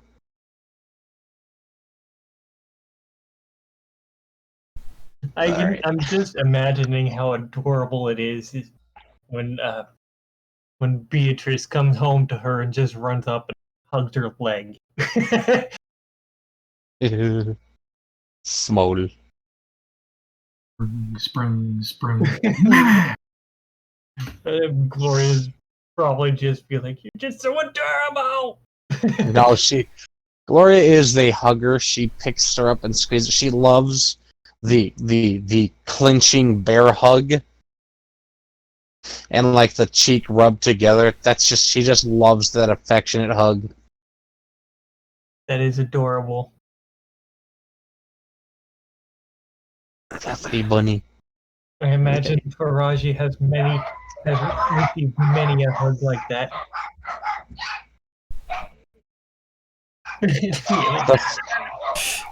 The thunder.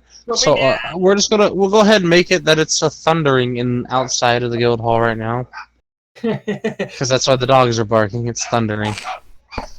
It's like, oh, what is the noise? Fair. It's like, come on, dogs. Heard it before. Yeah, right. I've heard it before. All right, so Naibai and Mob get to go to the gentleman who had his leg amputated but is mostly just doing fine, just lied there, reading in bed. And they get to ask him questions. Naibai can start.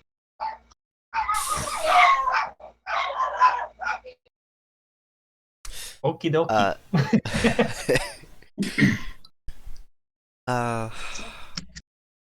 I suppose Naibai would be most curious if they actually still feel pain after that.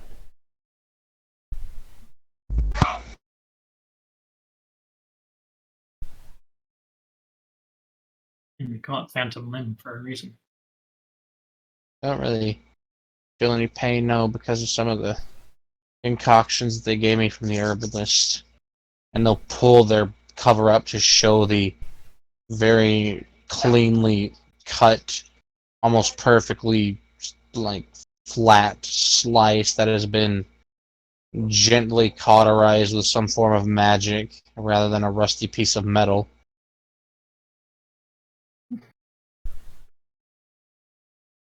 I don't believe I was here to watch. Did they saw through it with a bone saw? Did they cut clean? Well, they had to rush. They didn't have time to get anything fancy because they noticed that the stuff was getting. My old leg is a biohazard, but they used a spell to heat up a piece of one of their a passing adventurer's blade that they promised was clean when asked, and they just pushed it down, and in one fell go they just slammed it down on my leg. It wasn't searing hot, mind you, but it was mostly, they made it as hot as they could so it would get through the bone, but it wouldn't cauterize the wound and risk an infection. And they did the rest of that cauterization afterwards with a little crystal apparatus and a heat spell.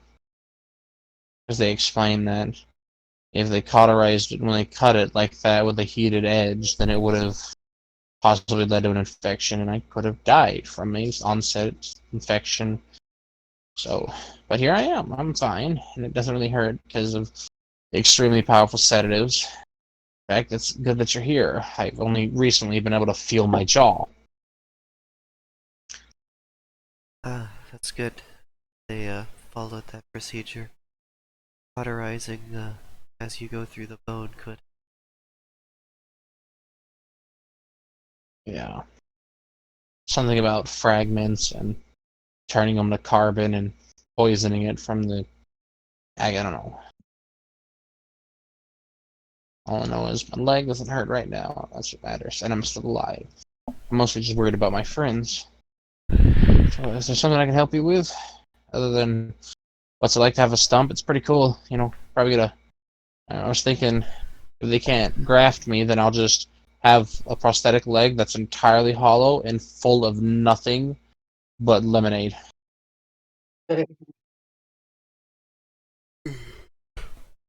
Well, my friend here has questions for you. So, gesture to Mob. No, I suppose if she's going to do me like that, then alright, okay, that's fine. Anyways, what happened? Okay, I know what happened. I've heard, but how did you figure out, like, where that place was? Because, I mean, I haven't been here a while, but I didn't even hear about it until recently. Something that we should know about? I can tell you right now, it was a horrible idea. And I was terrified to go. And I knew we weren't strong enough, but they didn't listen to me. I'm silver. Nobody listens to silvers. We're like this weird gray area between bronze and gold.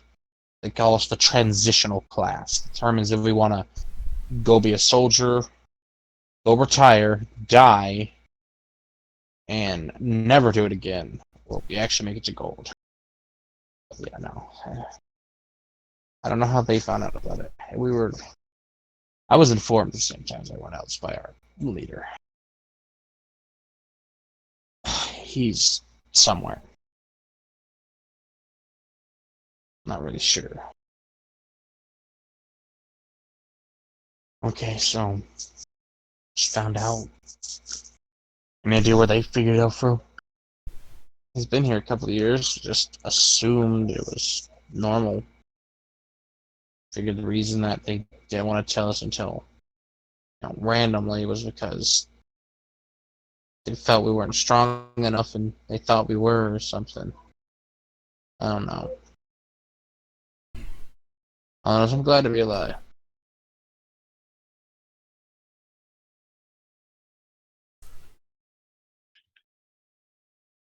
Yeah, well, better than nothing, I suppose. I don't.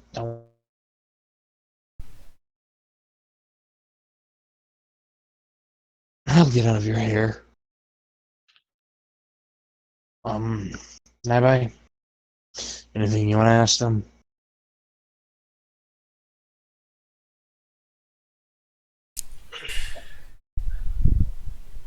Could you tell us anything more about the creature that you...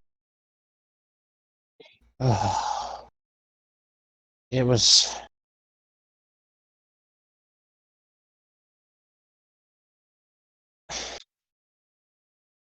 It's different. Like, I've read about Sepians. They're in inaccessible bestiaries. You can find them, you just turn far enough. But this one was different because most of the time they have an animal-like appearance of some kind, or they have a roughly humanoid shape. But they're never really a person, or stand upright. They always have skewed postures and stuff like that. This one was different because it stood upright, but it stood upright with conviction. Like, it was confident, and instead of using its body as a weapon, like most of them do, it had formed an entire weapon for itself out of its own crystal, and it used it with great effect. As you can see, I'm here, kind of like light right here. I didn't even get the worst of it. It was our tank. It was intelligent, though. It avoided our rudimentary traps we had already set. It knew which one of us to target with what. The whole reason the tank got injured is because I was preparing a healing spell and it had become after me once it noticed it. And so he stepped in and saved me from getting a severe wound. But at the cost of themselves. It almost sounds like some sort of sapient humanoid turned into a sapiens instead of the other way around. Maybe. Whoever it is, or whatever it was, or whatever. Just somebody has to go deal with it. I hope they're careful, because it's fast, and it hurts. And it's smarter than your average sapiens. Very much so. I wouldn't be surprised if it had some sort of knowledge of ambushing. I mean, hell, that's how I got injured, is we were leaving and it threw that weapon. It got stuck in my lower leg, down through my freaking calf muscle.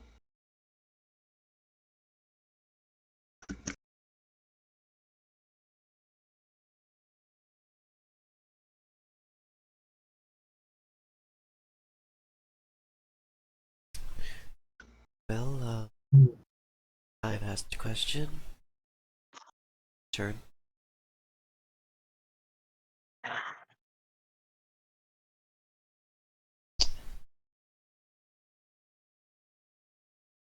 Hold on.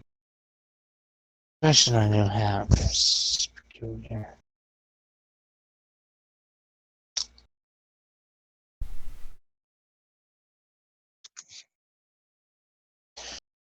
Where did your instructor hear it from, if you have to guess?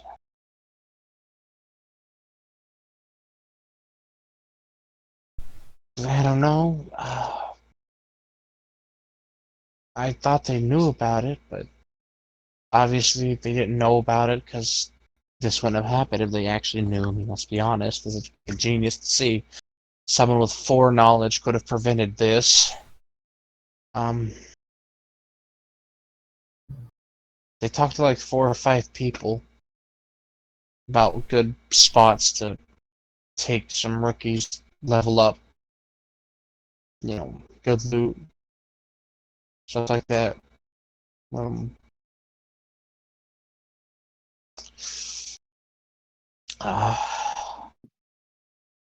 there's this one guy with fancy armor and a big old, like, I don't know if it was a spear or it's a sword that he had on his back, but it had like a,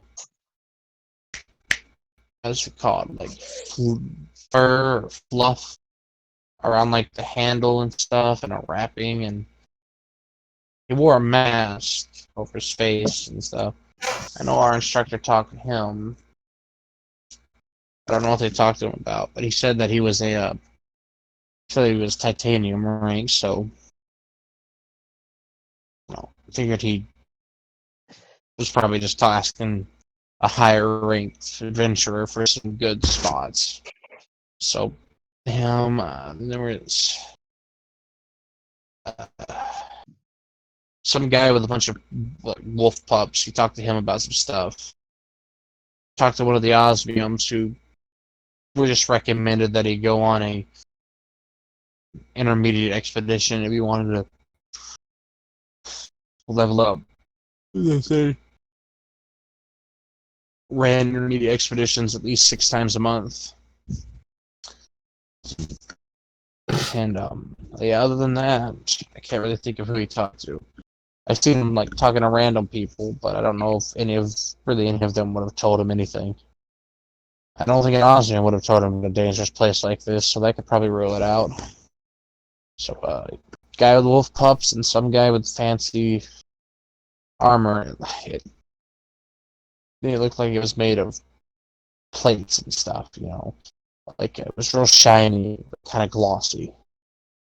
Had a turquoise color to it. Oh, legs starting to hurt. I'm sorry, guys. That's all I can answer.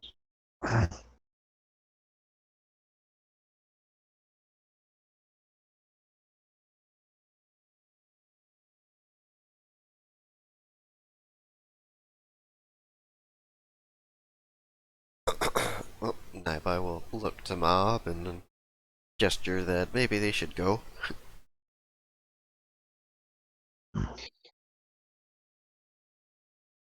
Thank you for your time. Yep. Yep. Oh, yep. Oh, somebody's sending in the nurse. Oh, the pain's coming back.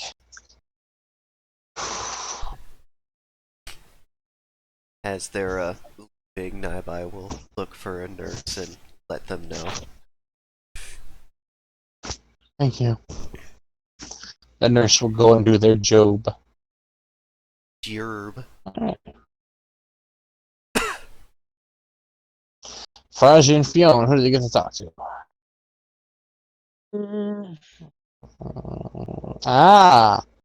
The gentleman sitting outside the room that Sen and Beatrice went into, who's just sitting there rubbing their eye patch whilst looking at something. They seem to be looking at a very curvy, sharp-looking dagger in hand. You get the feeling that it might not be a good idea to upset them, because they were already inspecting a dagger before you approached. Alright. Yeah. Gonna have you guys. Yeah. Just hoping to see if you are alright and what all happened. I kind of not to understand everything, and just wanting to see if you if at least you were alright. I'm You seemed to be fine. I'm fine. I'm fine mostly. Everybody else, all they got put on the end of the broom and mopped the goddamn floors. Aye. So, how did you all come to find out about that dungeon? Shit, I don't know. Our freaking instructor suggested it would be a good place to go do stuff. I figured, what the hell? I mean, I'm really only there for one of my friends anyways. I don't really mind it. I like free loot, I like killing things. I mean, not people, killing people's wrong, but monsters that are gonna hurt people if they get out. That sits right with me, is removing a few of those off of a list each year. I can understand that. And, do you know where he might have learned it from? Where he would have got that from? Shit, he's been here for like 5 or 6 years before we joined, so I don't know, he's like, I figured he'd know. I mean, he obviously didn't know shit, because, I mean, gesture to the room. Fucking friend's currently in there, missing limbs. But, he might have learned it. I don't fucking know. Maybe there's a sketchy guy with the hood that he talked to. I think anyone wearing a hood is sketchy, so it's biased, though.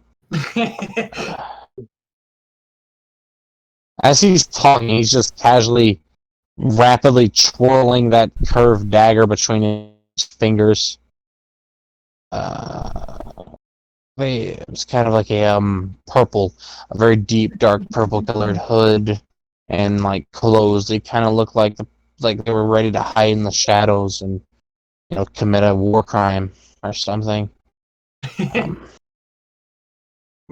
Leon is gonna write this down in his notebook. They were dark elf. I think I'm talking to a guy with some puppies too, and some dude with like weird ceramic armor. It looks like he was from the Far East. Those are the other two people I see him talking to that were of, that just didn't look like your standard adventurer, just minding their business. But hell, I don't know, because I don't keep my eyes on my instructor. I go in privacy. Those are three notable figures that I see him talking to. If you're trying to get information about who might have done what.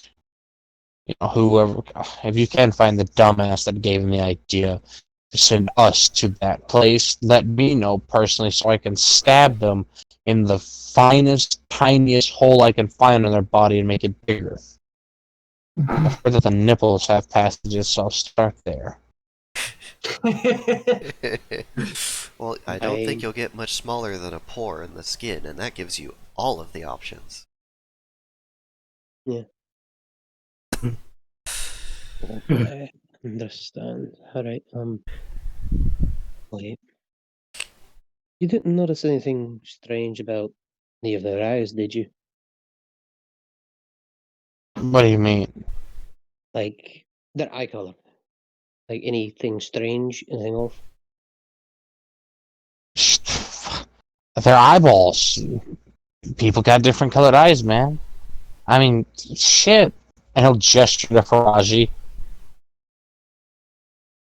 You know, he's got a good point. These are, my beautiful, beautiful crimson eyes I get from my mother. Aye, I know. Hey, we're in public. One of these days I'll learn how to breathe snot. Just not today. When a snort is immediately followed by a cough. Not yet. Still doesn't have enough O2 in it for it to be breathable. Baraji, you got any questions? Feature, any idea what it was? Oh, well, it was definitely a Sepians. A very fucking angry one at that. It was a unique one, obviously. Damn thing moved like a fucking master of dance. It was quick. It used its body to form some sort of lance or rapier or something. Did a number on us with that. Smart enough to target our healer when they try to heal. Smart enough to look for me when I disappeared. Found me, almost killed me. So I got this shiner right here on my eye. Or what was left of my eye. If I wasn't quick on my feet, they probably would have poked my brain box.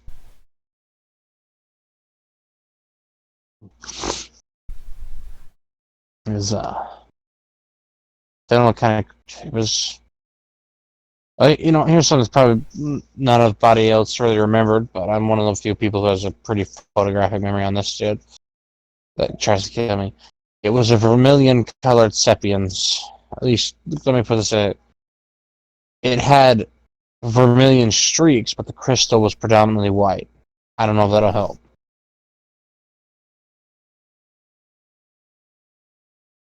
I'm stepping in perhaps. That certainly narrows down which element it was. White crystal with vermilion streaks. Yeah. Anyways, I gotta go take a piss. Best of luck to whatever investigation you guys are committing. Alright, take care. Yep. Committing an investigation. Hey, that's illegal.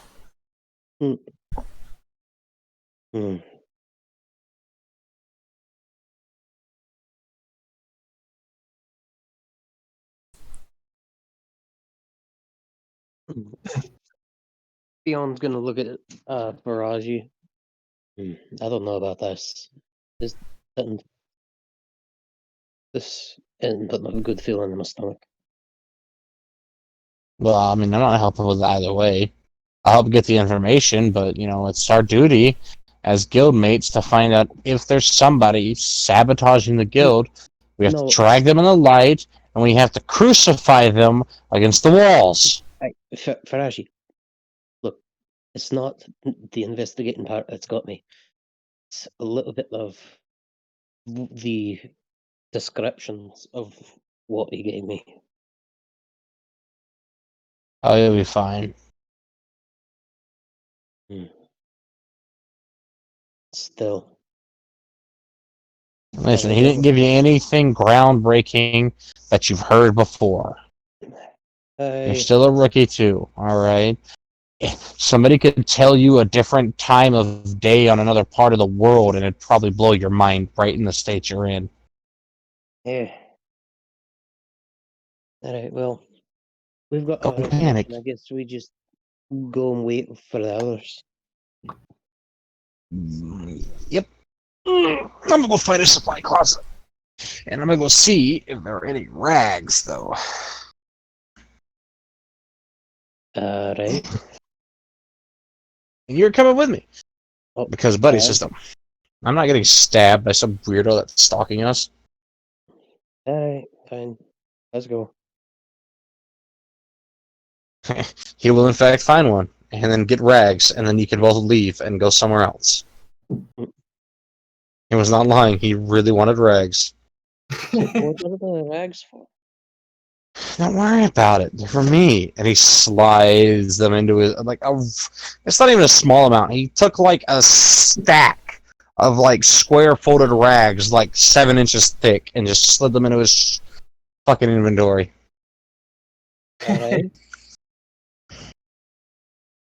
Yeah, you got it. Well, there's a rag shortage in the shop, okay? They're just trying to sell everybody bags. And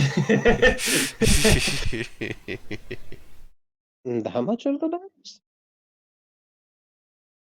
I mean, you've already been, you dingus. I have? Yes, Fionn bought a bag, didn't he? Did you have No? a formal education, Fionn? Did Fiona have a formal education? I mean, he had the same education.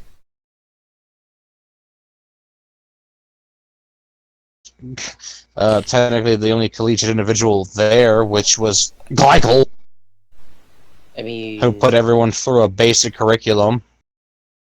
Okay, I say basic curriculum. Glycol's basic curriculum involved. So you went from a.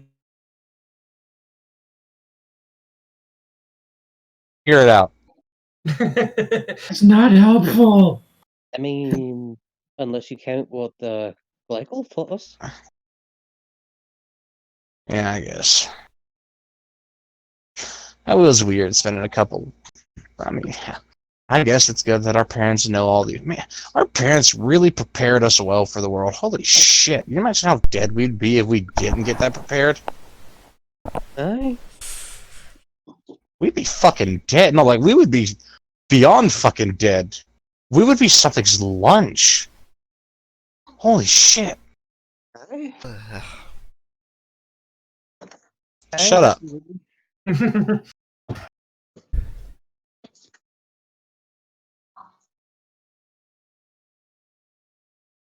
Well, anyways.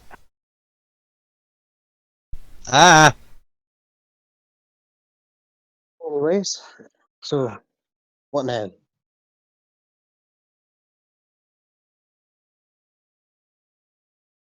I don't know.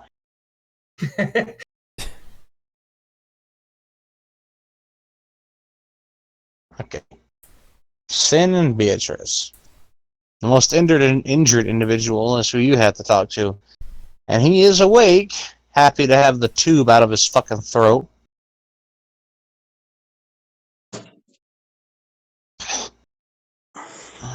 Okay.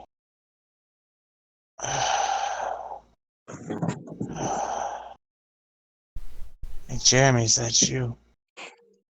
Can't really open my eyes right now because of these meds they have me on, all the herbs. Oh. Jeremy, if that's you, check out my blanket. No, it's just us. I suppose you could say we helped a little bit when you. But we're Just us? I don't know. kittens.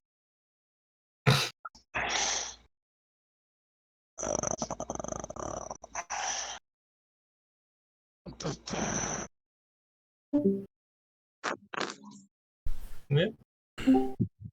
Oh, Welcome back. Oh, yes. Just us. If you're half as pretty as you sound, you can stay here.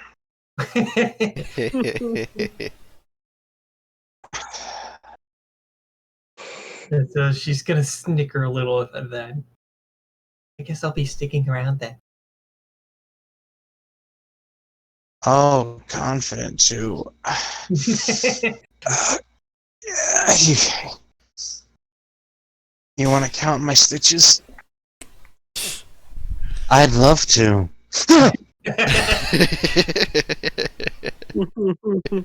Just He's like his dad.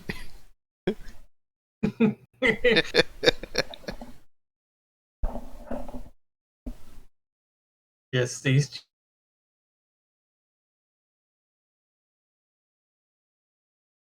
teas, and he said, And he is sin. She's a tease, and he's sin. It's just so aptly put. that sounds like the It's start of a Pooh sitcom. Jr., except a little different.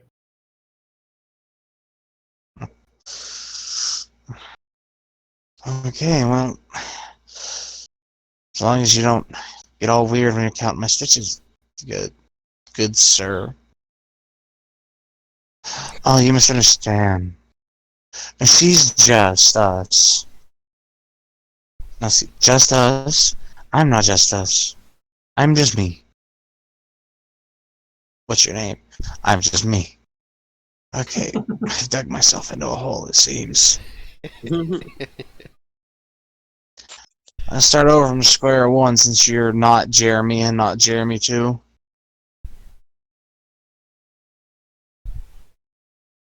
I really can't open my eyelids, by the way. They are so heavy. So, what do you guys want? Are you here to make fun of me? You want to know what it's like? It's a nub. Well, we're actually here to essentially help figure out who screwed you guys.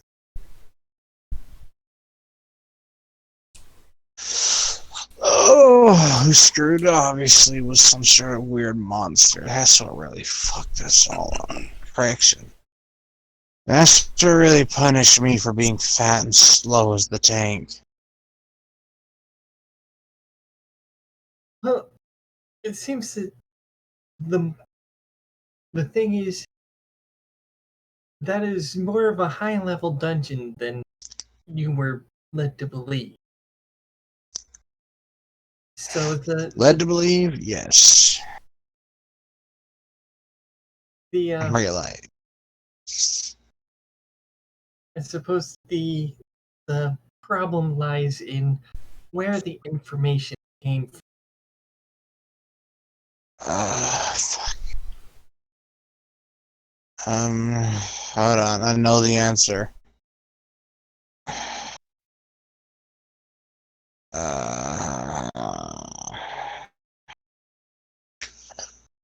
Somebody. So. I was eavesdropping, doing a totally normal thing. And I 100%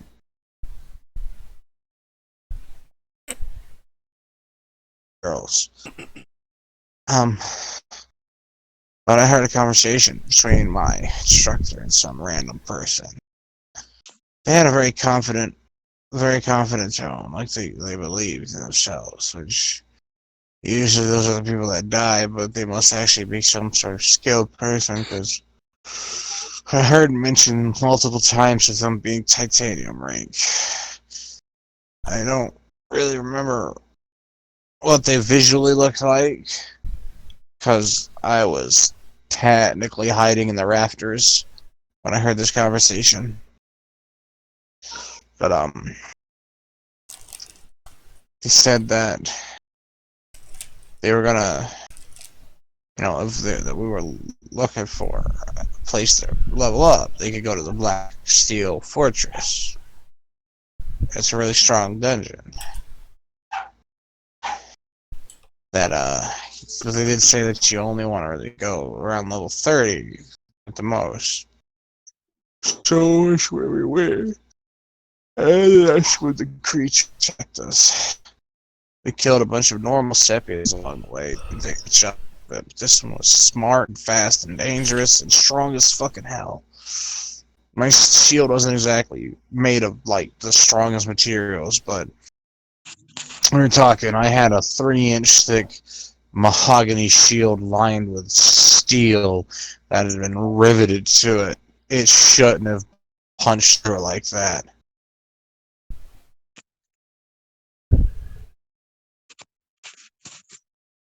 I got a question And I it just just thought tore of. right through it, cut me up.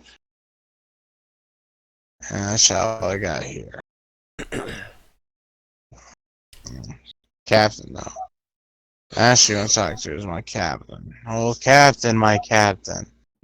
Where art thou, good sire? For I wish to speak to thee upon the bow at this hour. I got a question I just thought of. Yep. Ask them how they got out. Because if the dungeons don't let you go back up levels, they would have had to fight their way down levels to get to a warp point. And they said they were only on level 32. And the warp points are every 5 levels apart, aren't they?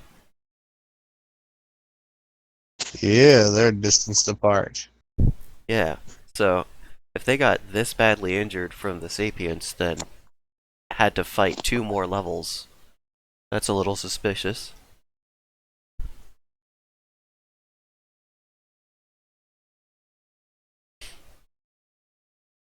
Well, Ooh, I suppose theories. I can ask him that.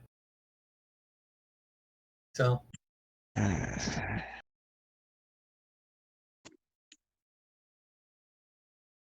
Beatrice is gonna kind of pause a little. So, how did you guys get out? Did it stop chasing you at some point? No, it wanted to keep following us. It wanted to kill us. But it didn't matter, because the man with the fancy armor was there. And the man with the fancy armor, he had a way crystal. And that's how we were able to make it outside. And we ran from there.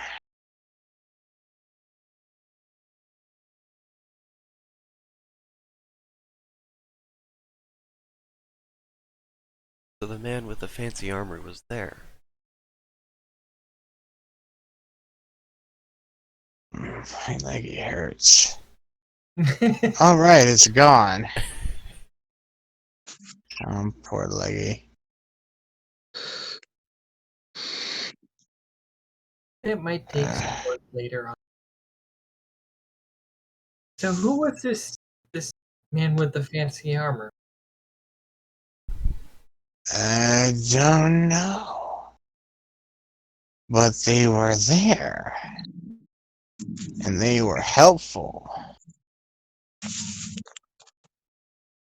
They said they were solo expeditioning the dungeon so they could strengthen themselves in their resolve for the fight against the sinners to come. And we were like, okay, as long as you don't kill us in our sleep, we can be friends.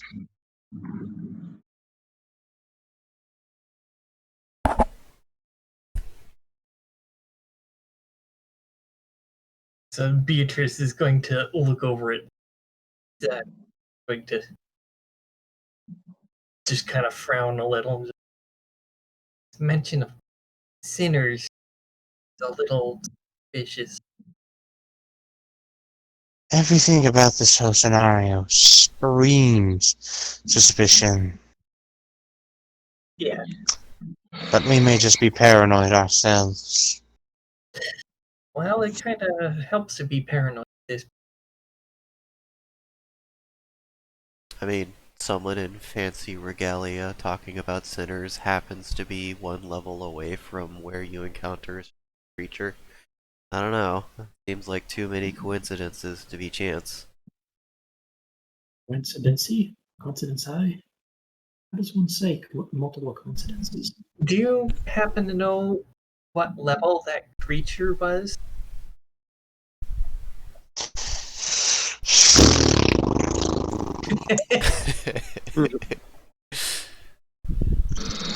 No, but he beat the shit out of our instructor, who's level 187. He gave him one good bonk on the head, and then he screamed. He was like, "Fuck my head!" And then I was like, "Ah, my fucking leg!" We were both having a bad time. A real.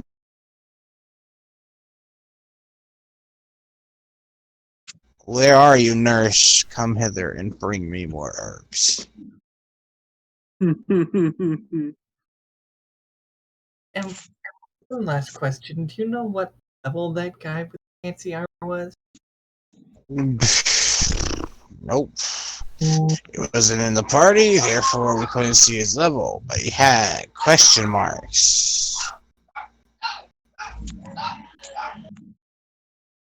Question. No, everything was a question. And he spoke with this weird, like, this certainty to his voice. And he spoke like a fucking exarch. Like he was reading scripture, but he wasn't reading anything. It's just like he used those long form words in his speech, and it was like, "Oh, we're young. You don't have to talk to us like this. You can swear, okay? We're gonna live in sin. We're gonna have sex with each other, and we're gonna burn things for fun. That's why I became adventurous." So I became an adventurer, so I could find really pretty women and I could suck their titties. You didn't hear that, right? That was said on the inside.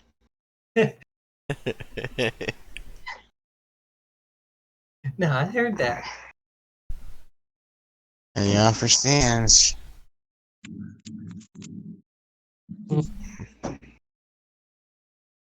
Yes, I appreciate I. He's not like.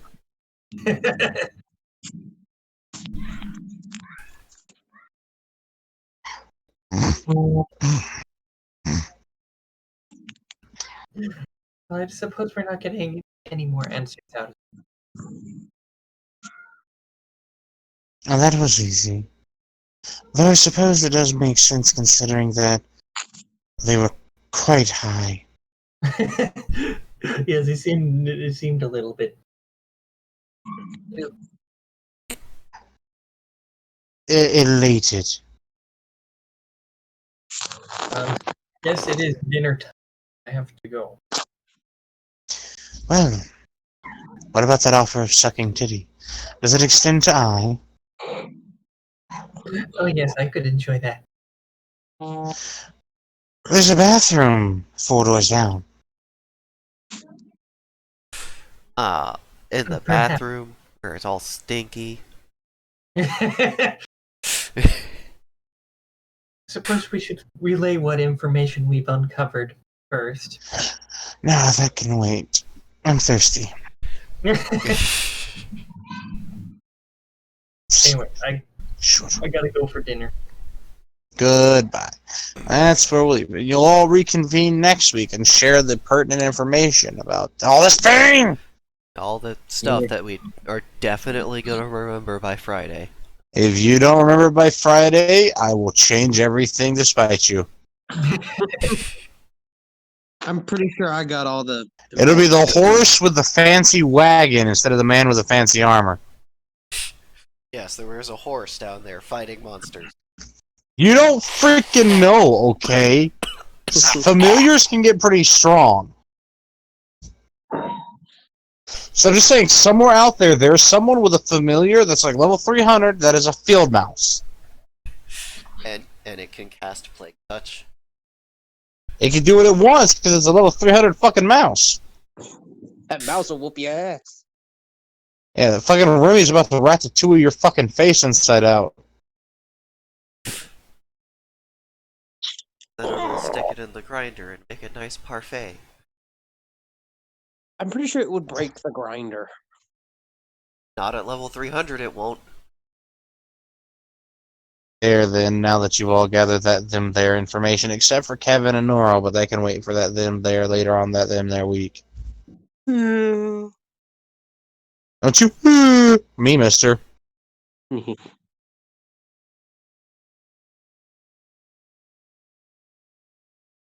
Alright, well, I'm gonna try to get some, not like suffocate process.